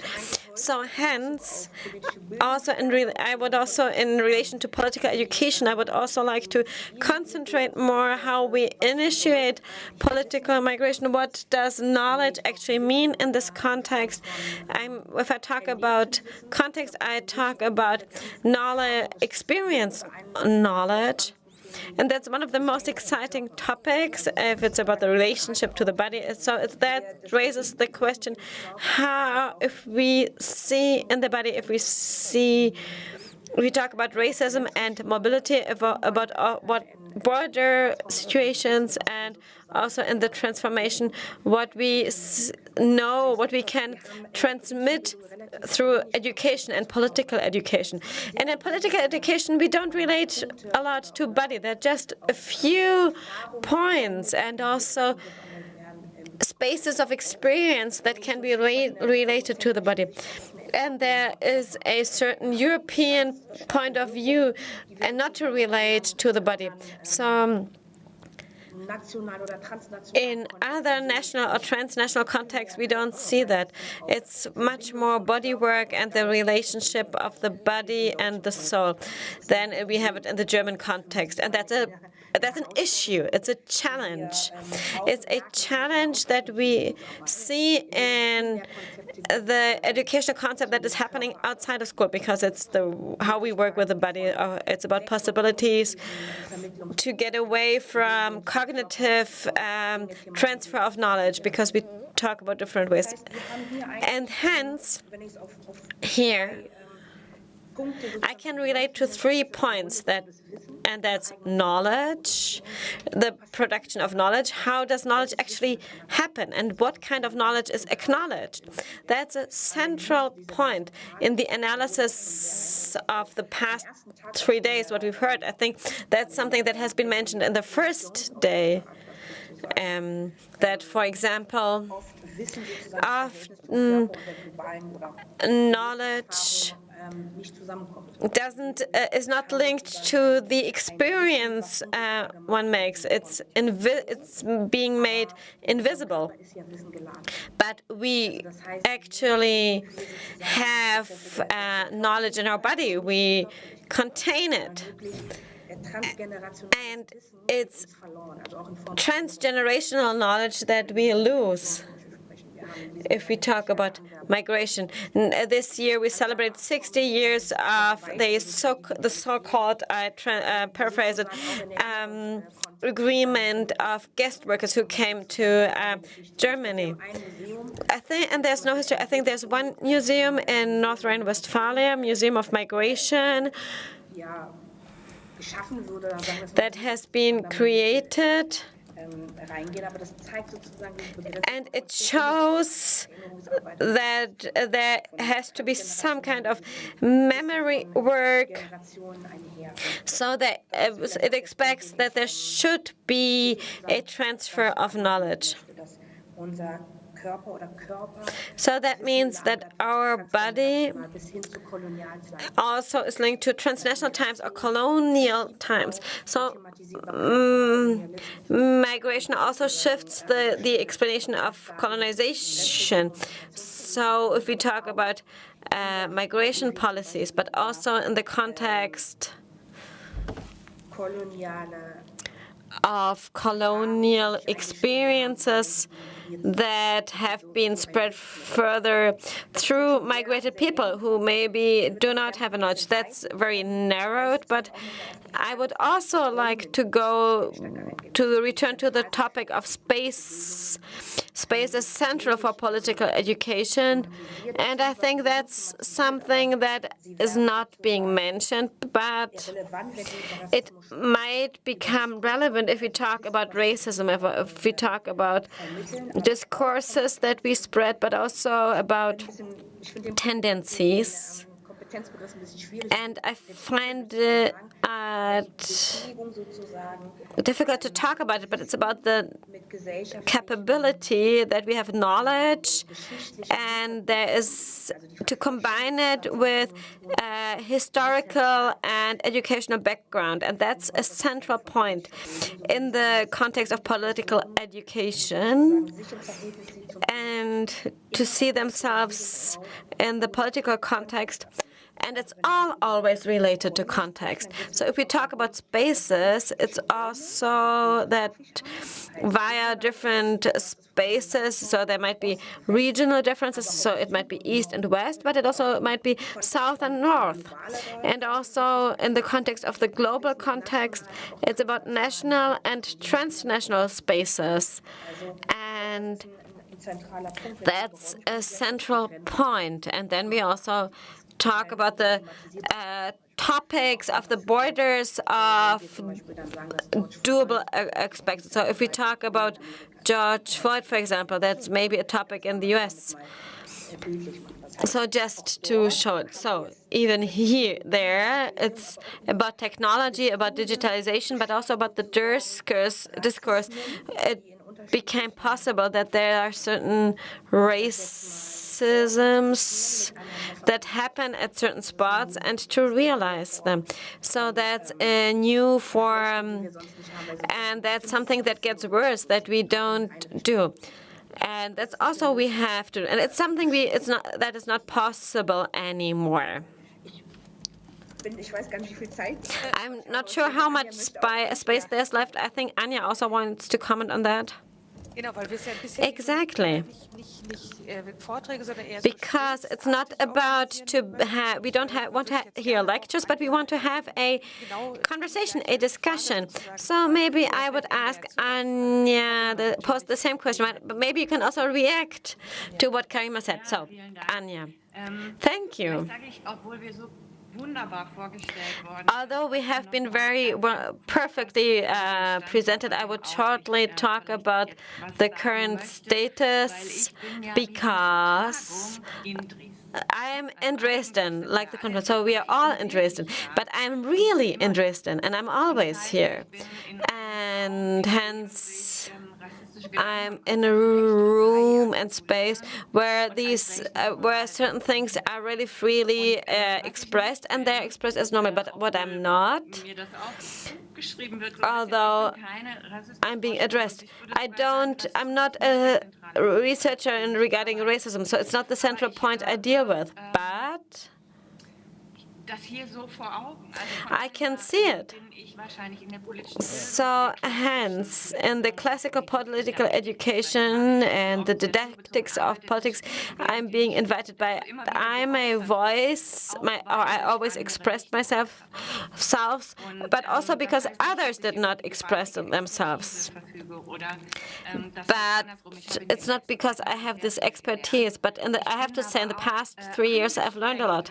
But I have also been challenged in the past 2 days, not only because it's a digital event, but also I needed a lot of power and force to understand everything, and maybe that's a good point. And I don't want to take up too much space, but maybe I should just say what I've learned. And I've learned that from the first minute, even from the forward, Yasmin, you had that again. It's important to discuss about the meaning of space and body. And I think we share the same impressions. But what does it mean for me? What was the surprising moment for me in this context? So if we talk about racism in different contexts, and it works in different ways, and it also it has to be reconstructed in different ways. So the room where I am, Saxony, Eastern Germany, is a room where we should not be surprised that educational concepts of racism are developed differently, do not work here. And the question that I take home after these 3 days, but how could it work? And who could take care of it? So I think it's not something we can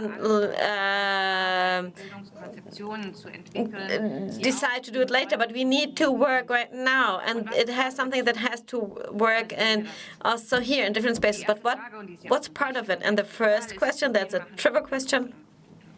We need to offer educational programs offers. And what did I hear during that conference? It's there are differences. Because on the one hand, we need educational offers for people who, in the context of institutional racism, carry a responsibility, who are carriers of these thoughts. I don't see many offers that there have been somebody who already lived through it, that there might be examples. So there's not enough general knowledge on how to do it. And simultaneously, we also offer things for people who were victims of racism that even exists here. But does it work simultaneously or not? And that's where I have my doubts. And the second point is, and we could also see it at this conference, and while I was listening to it, I could see it's really the topic, the body is different. Karina said that the German political education is, and that's where I would be strictly, it's about the German political education doesn't have a concept. It has historical reasons because we did not want it. They did not want to relate to the body. We wanted to be cautious. We wanted to overcome certain things. Many things we didn't want, but it doesn't work if we ignore the somatic level. So in Vietnam, we started to talk about emotions, and there might be 1 or 2 publications that talk about somatic things regarding the body, and to link it with processes of political education. Maybe we should mention Jonas Hehne, who's doing it, and he's worth reading. And there's a publication written by him in Wochenverlag in this publication house. And that's the last thought that I would like to say, that was about there was a thought, and it scared me, and it was this thought that political education also, for example, works with school books to realize certain things like racism. But I also thought there might be collateral effects of political education. So maybe it's the UE users coined the terms of collateral learning. And maybe the point of view that this might have surprising side effects. So for example, the children at school learn to be quiet, but we also want them to learn it. But collateral effects would be effects we don't want, something that result on a second level. And in the beginnings, we talked about anti-Semitism or forms that use racism as a wave to, or criticism of a wave to calm them down. And I'm asking myself, who's offering these weapons? Maybe it was political education in a trivial context or sense. And that's something we should think about as well. And that should not be our goal, that we deliver the weapons for that. But that's quite difficult. So that's 1/3. So especially if I look at my space, Saxony and others. And that's also a challenge because it's not going to be easy to work with the body at school or outside of school in the education. And that's where I agree it's maybe more spread. But there we have a different challenge because it's just certain points we are in touch with that we work with certain people. And that there might be some responsibilities, that there might be parallel processes, and we cannot imagine it. So that's something that's in our way. So maybe that's just to add something to our discussion, and I'm looking forward to talk to you even longer. Ja, also, ihr habt die Stichworte aufgegriffen und You picked up ihrer Bedeutsamkeit upon some of the denominations, highlighting the meaning again. Maybe we can go through it step by step, going more into detail. We still have 27 minutes left. Wissen, Körper, Räume. Knowledge, bodies, spaces. Three terms that were just thrown into the discussion. Anja, you are saying für den Raum, der irgendwie Sachsen heißt, und zugleich that speaking for a place called Saxony, this is one place characterized by Sagbarkeit im Hinblick auf rassistische Figuren, racist ideas that are perceived as sayable and form part of the daily life. And at the same time, with few conceptual, only little conceptual work that was done. So it would be interesting to see which knowledge is implicit.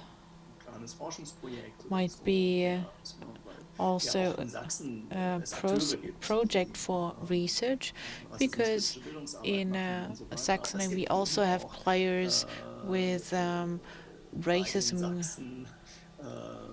critical work that's being carried out. Also das scheint mir ein unmittelbarer Anschluss zu sein. That would be interesting to have a closer look at which racist knowledge is already there, already existent, and how can we work on that. And Karina, if you were to implement work criticizing racism, which approach would you use based on what you already worked on in North Rhine-Westphalia? Well, I think that's a very challenging work, but it's not impossible. I think it's important to have a look at the contexts as we have them in North Rhine-Westphalia. I wouldn't speak of Saxony as an absolute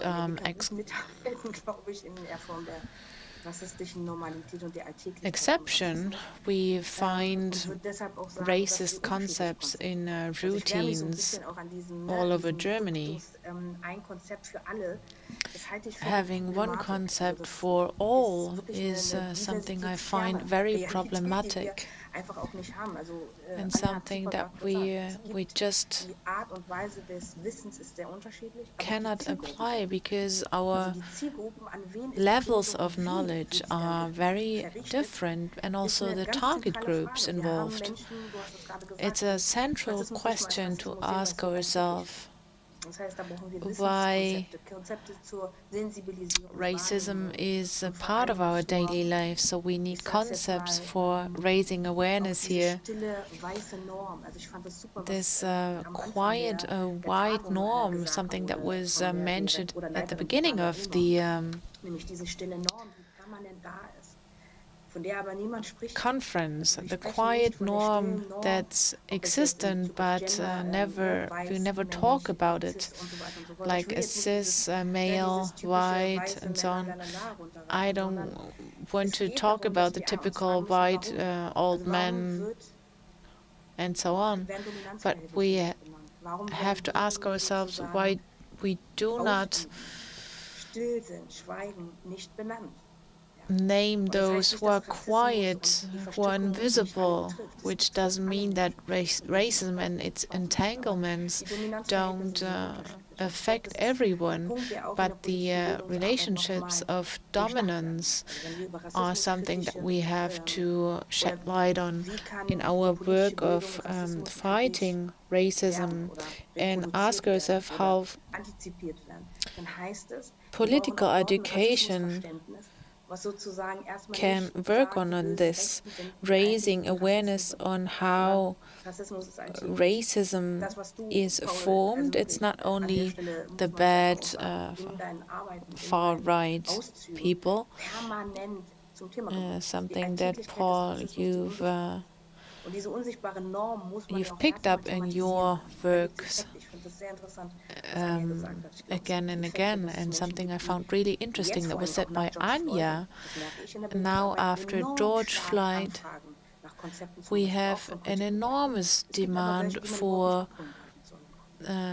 concepts, but many people cannot be reached by those concepts. So we have a simultaneity of many different levels of knowledge regarding racism and those people affected. So we need different concepts here. I've often talked about an opponent-oriented approach. So we also have to take the perspective of those who experience racism to the victims. So I can't just say, I have the golden perfect concept now, but we have to take a closer look on which groups we are confronted with. Self-organization in a political context, and many are heard, or many involved in institutions, and it can be embedded in their institutions. We have inequalities with established structures that are being reproduced also by political education work, being systemic, also regarding the way racism is reproduced, and procedures that have to be analyzed, asking ourselves, whom do we address to? The ones affected by racism, those only involved in the transfer between science and practice. The question is, how and when do we recognize knowledge which is still caught up in a very strong relationship of dominance? And we have a defense, reactions or effects. When we talk about the white person, it creates even more defense. dass mir das permanent in einer Sitzung oder in einem Workshop gesagt wird, jetzt haben wir eine neue Form des Rassismus. Dem würde ich vehement widersprechen. Or always saying this is a new form of racism, which I would oppose to fundamentally. Zu vermitteln, warum es kein Rassismus gegen Weiße ist. Warum ich And sozusagen diese what we have to Form teach or instruct on is why we do not have racism against the white.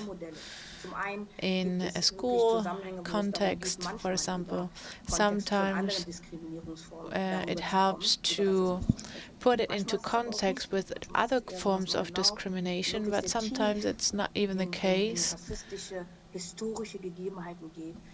You have to go back to historical debates. Muss man einfach sagen, auch eine Kontinuität gibt von rassistischen Diskursen, die bis in die NS-Zeit gehen, oder was heißt bis. With a continuity of discriminatory discourses that go back to the Nazi regime and so on. What I'm trying to say here is we need diverse concepts to reach out to different target groups. I think we already reached this point, but it seems difficult to implement those concepts or to design those concepts as part of the players of political education. It's always top-down, or many ideas haven't brought it to having been included in school material. It's also a question of resources, a budget. It's difficult to create a new concept and generate new material with a high demand for resources. So this is also part of racism. Who is talking as part of which organization and why? And it's important to include those who have different perspectives, those affected also in scientific institutions, and representing intersectionalities, queer, the topic of class, which is hardly being negotiated in politics. Me, for example, I'm a typical child of a working class family. We don't seem to reach out to those who are open to new concepts. Health sector, there's so many different fields of actions, and we don't manage to live up to those challenges. And the question is why? That was expressed very clearly that it was clearly that Anja would like to react to that. If we talk about political education, of course, there is a strong deficit, and I'm sure I can use the word because we try to avoid these words and we talk about challenges, I think we can talk about deficits, and I think it makes sense that you relate to that, Karima. But there's a question on Mentimeter, and I would like to talk about that. And just to mention it, it has been also said in the presence.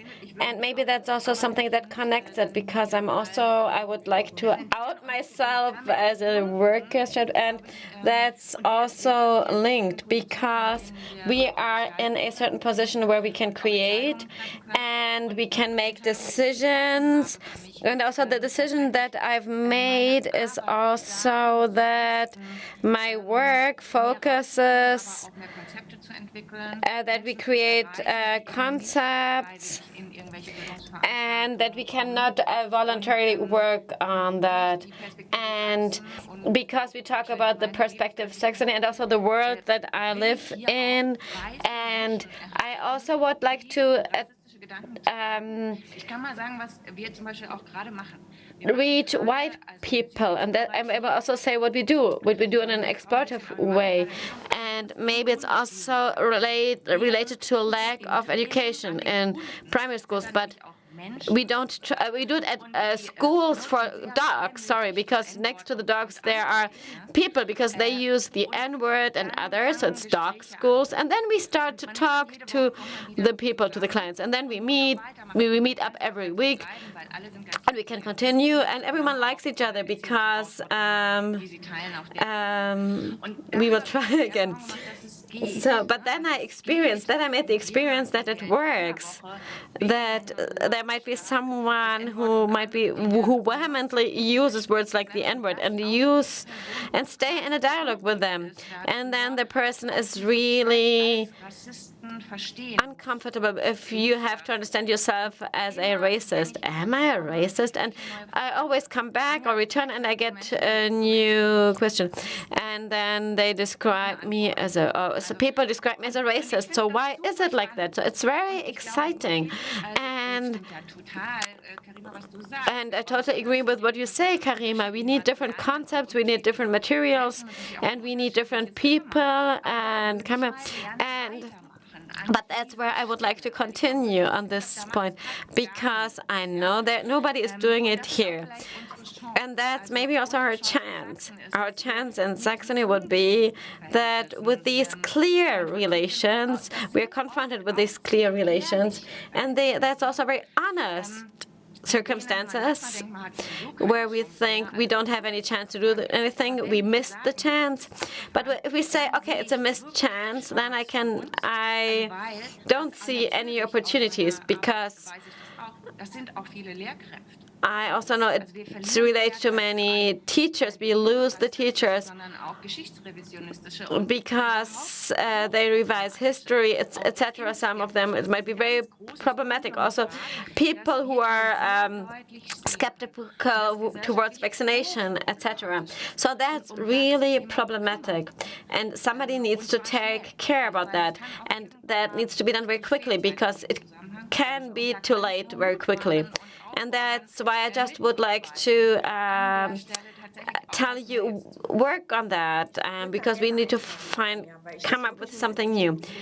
I need to comment on that because I think that's an important point. I think it's happening, and I think it's also there is a certain image that supports the fact that there might be groups who cannot participate in these programs, or maybe they're not addressed. We talk about inclusive and exclusive practices because we deal with topics because we cannot reach them, because we don't want to reach them, and that's problematic. So it's disadvantaged groups, etc. It's a conglomerate of people we cannot attract or reach, and we think it's people from a certain working group, for example, workers group, and that's also a result of the thinking in a German capitalist society. But the point is that in political education, we still need to reach those that are in the educational context, and that they're still in a certain system that are able to do something to profile themselves. And I think there we don't have many effects to see, what do we need? What did we sustainably succeed in? So that's where I'm a bit critical regarding racism and others, and also regarding the concept of democracy. And I would also like to explain why, because I think I need to admit that I have made similar experiences, but I don't have an organization behind me. For example, it might be with daily care, with parents, for example, in the supermarket with the cashier, etc. And one can see that people are interested and they have racist knowledge, etc. And one point is that certain groups don't see it, and that's problematic. But we need to reach the group somehow. It's about the possibility of transfer of information and the transfer in worlds that others don't have. So it's again about perspectives. So someone who experiences racism can react different to people who, because they can share something. They can also talk about how they experienced it. So that doesn't mean that categorically people who don't experience racism shouldn't talk about it. But it means that we need a certain education, and I mentioned it before. We need to talk about anxiety. We need to talk about people who experience anxiety. And these anxieties can be very different. So, for example, someone can be labeled as racist,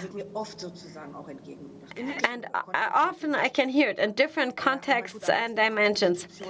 And as an institution, it's the best not to be racist. So that's why you get a program, a workshop, and there might be a development, etc.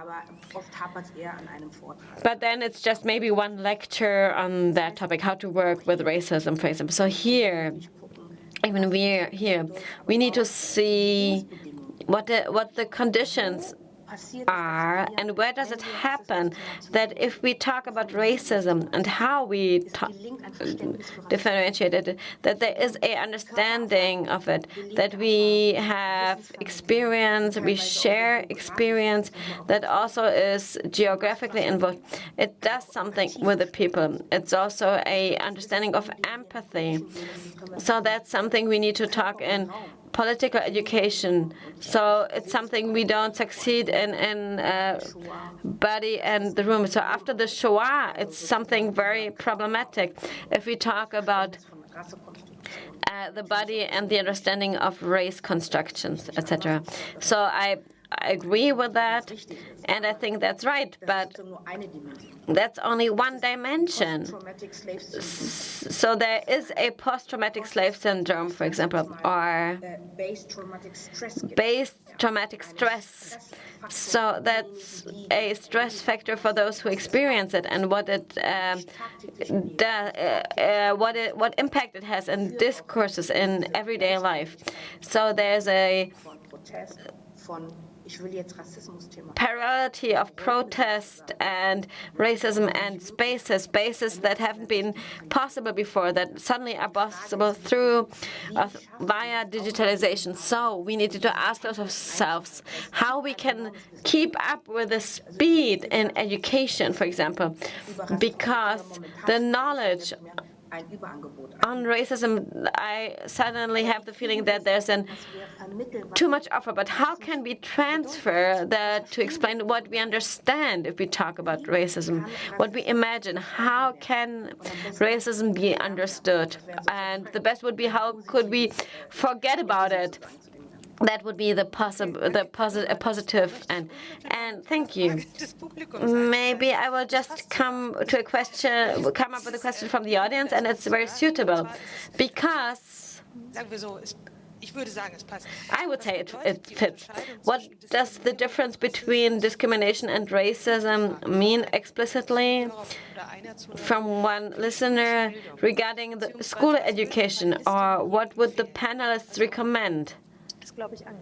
I think you got the question, right? The difference between racism and discrimination and the meaning for school education. Do you have any recommendations? Although we hear most of us are not active in schools, but in out-of-school education and non-institutional education. But it's also, of course, linked to school education, and there might be some links. How can you comment on that? Karima? Yeah, I thought Anja would reply. Who would like to give it a start? It's hard to. There's an easy answer, but there's also a complicated answer because racism or racist discrimination. It's about the same relationship based on the qualification, but it also includes that discrimination. There might be I could be discriminated as a woman, as a black or something, so I can experience different ways of different layers of discrimination, like others do same, although so that's just related to racism. So there might be different forms of discrimination. So if I talk about the differences, one deals with the different care because of different signs, and discrimination is relevant because it describes that there might be direct discrimination, etc. So we work with phrases and terms that are in contradiction to each other. So hence, we then also go into the research of discrimination. And I think that's the point, that we should rather deal with the understanding of the description, and that's seen more often in the educational context if we talk about anti-Semitism and racism. Fine, thank you. Anja, would you like to add something to that? We have not talked about much about the school education. That's also about the transfer of knowledge. So the term of knowledge is very important.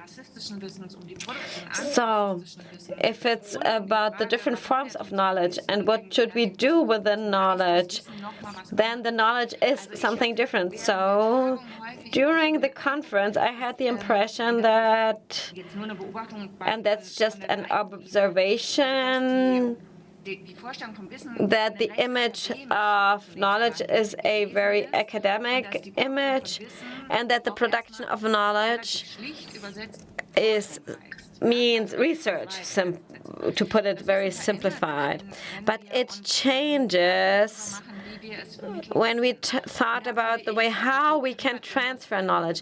And I think Karima said something very interesting, because she struggles with the point competency, but because it needs to be clear what we see in the process. I think school is still a good spot, because at school we can see all the people from a certain age.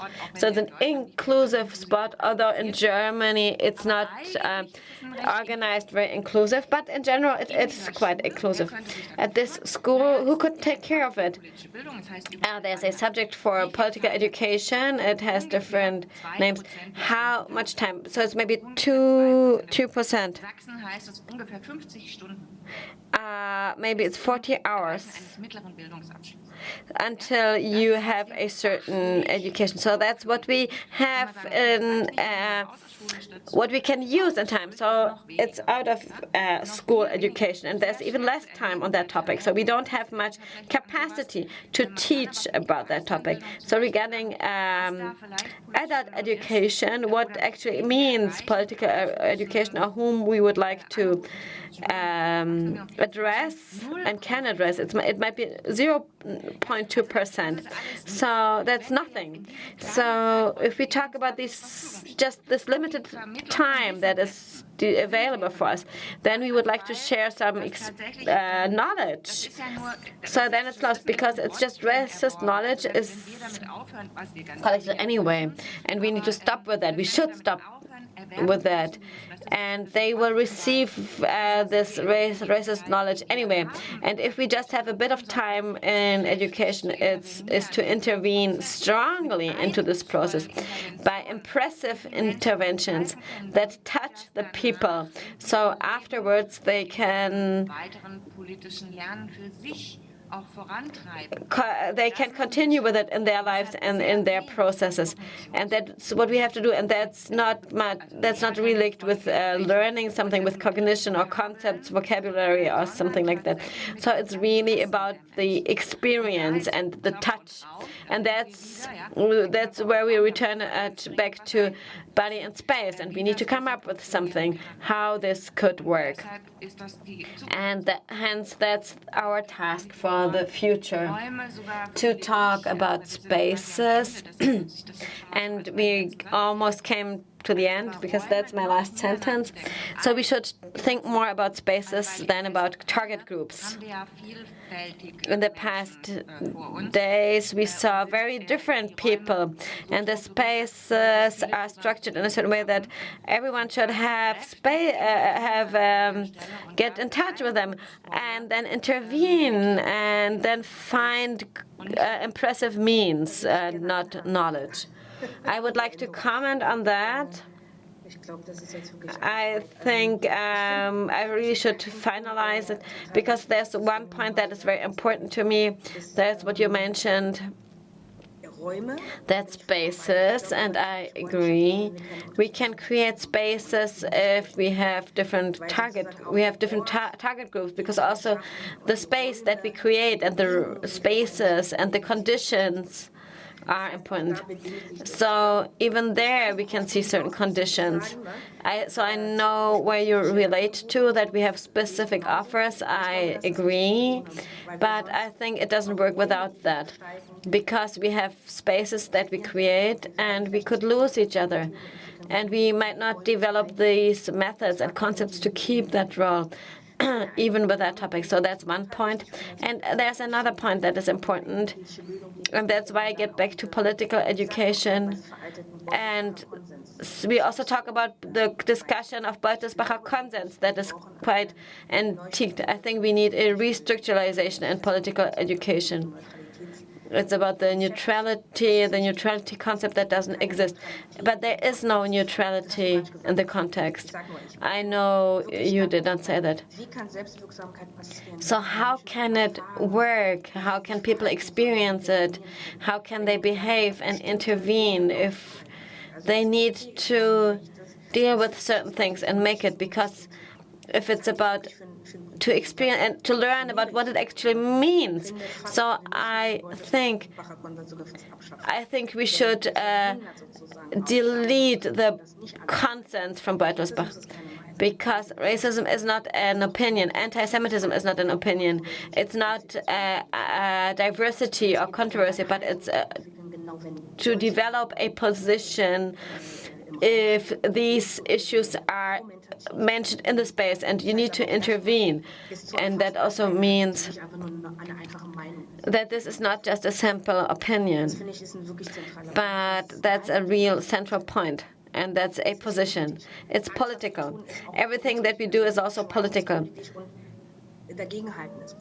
So it's political to take a standpoint. So no matter if we use our identity or different forms, so that's why we need concepts, and where people experience who they are and how they can take up a position in society and how they're seen.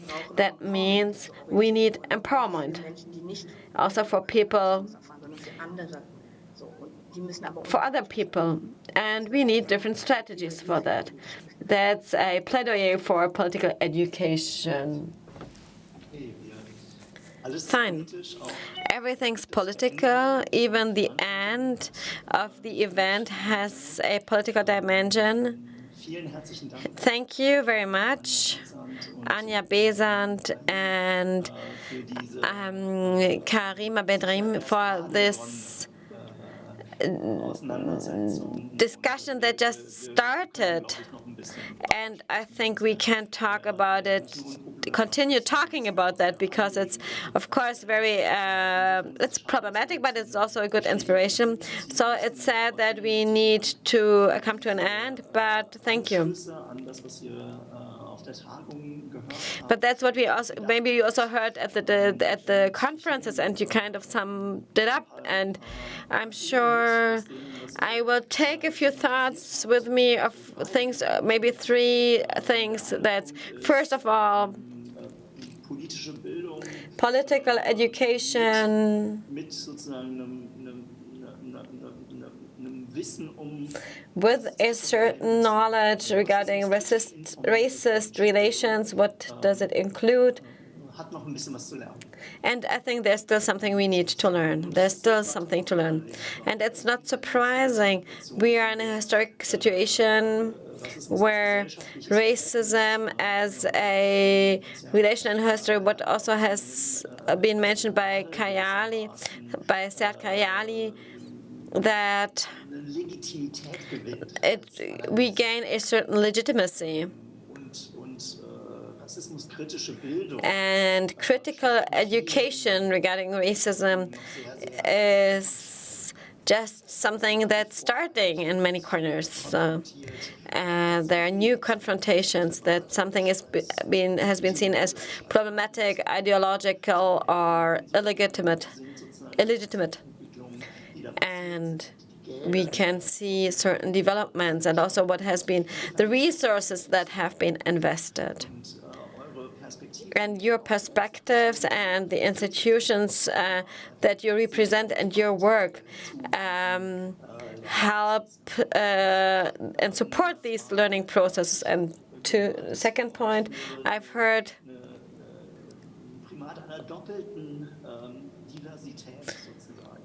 that you supported a double diversity. First of all, the diversity of spaces and the differences of spaces that are available for a reaction on political education. But the space is not homogeneous. But also the space is marked through a certain diversity of knowledge, geography, of effects, etc. So there is a double diversity that is being connected to political education. Hence, we cannot move it from one room to the other, that we cannot give some kind of development aid. So that's one of the perspectives that I tried to express. And the third point is the body as not only as a part of political education, but implicitly we talked about it, about experiences, about senses, about a medium. That's important. It can also be seen as a medium. And that's the 3 points that I can see as certain perspectives of a political education that is critical towards racism. I think you summed it up perfectly. The past point I would have returned to the body. But also Anja Besan said, the credo, that the transfer of knowledge does not help if, in reaction to the question of our viewer, of the audience, was related to the resources, the timely resources, and also in general knowledge and the transfer of knowledge works. How quickly we cross this knowledge can be overrun by other roles. So these interventions that are impressive, that need to be found, and that's interesting, they need to be found. And the body can be a very vital medium. And I think there are many aspects that make it difficult to include the body. Of course, if we talk about Nazi history and also the positions and actions of current times, but also there should also be an understanding of the body and the soul. There should be maybe the separation of body and soul. There has been a long tradition, and I think that's also something that should be critically reflected. So it's not a religious understanding of education, but a society that should have a religious plurality as well. And it's also that there might be a conflict with this separation. So that's maybe all I would like to say for now. And then I think we should maybe now the dancing performance should start. So we will introduce the body. So we should give space to the body so the body can express himself as well. The body so also express himself to articulate its knowledge. And thank you Anna Wesand and Karima Ben-Brahim for your presence the past 2 days and for what you're doing. And I think we will continue with that in different constellations, and we are looking forward to it. And Yasmin and I will conclude the conference. That's it. And we don't need many words to use to conclude the conference. We just close the conference. Fine. Because, really, we are in delay of 50 minutes and the dancer is waiting. No. We close at 14:15. We have a small slot of 1 minute for our super words at the end. I think we still have 3 minutes to.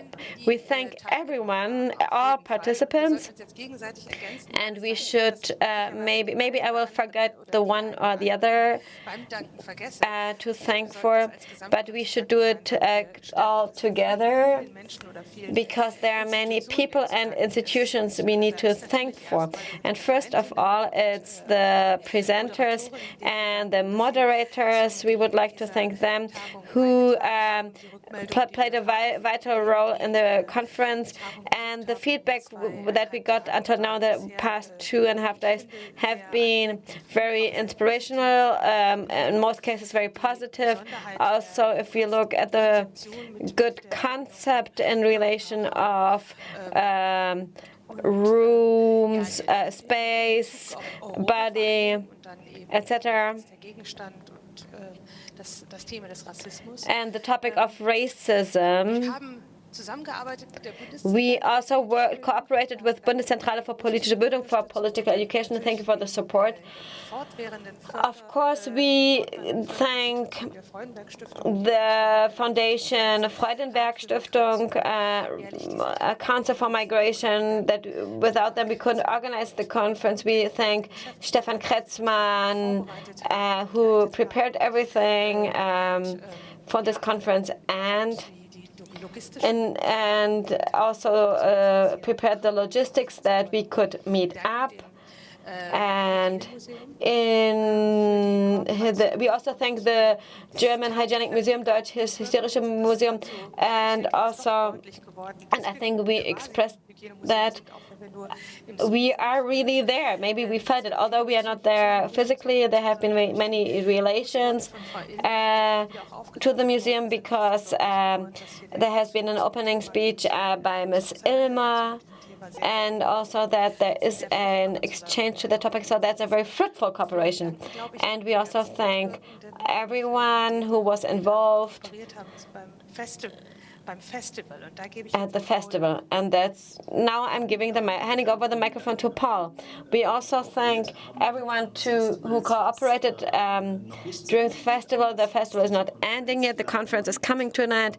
Also, in relation to the conference, we also did it at different spots.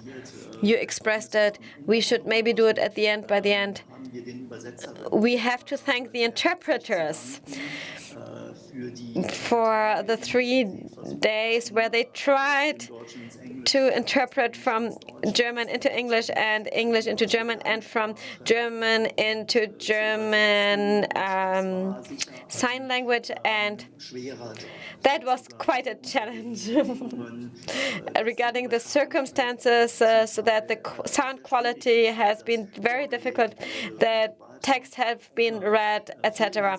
Thank you for that. Thank you for your professional work that you've done. Without your professional work, this the conference would not have been as successful. And that we also like to thank all guests and all lecturers. We thank the presidency and the preparatory group of the conference, and now it should be the final word. Now we are looking forward that with this act, as the presidency of the Council of Migration, we should also end it up. Thank you, Paul. And yes, we for 2.5 years, this Council of Migration, and it includes 180 researchers in migration research, and we hold this function for 2.5 years as a team. It was a very good and successful cooperation. We've learned a lot as well. And it was also a cooperation that brought us closer together. So an exchange over the topic that move us and the society in relation to, and in the past 2.5 years, it hasn't been very easy with Corona in the past 2 years. So that was the whole frame of the possibilities on how to exchange and communicate to that topic. So regarding, I think we as an organization try to do the best.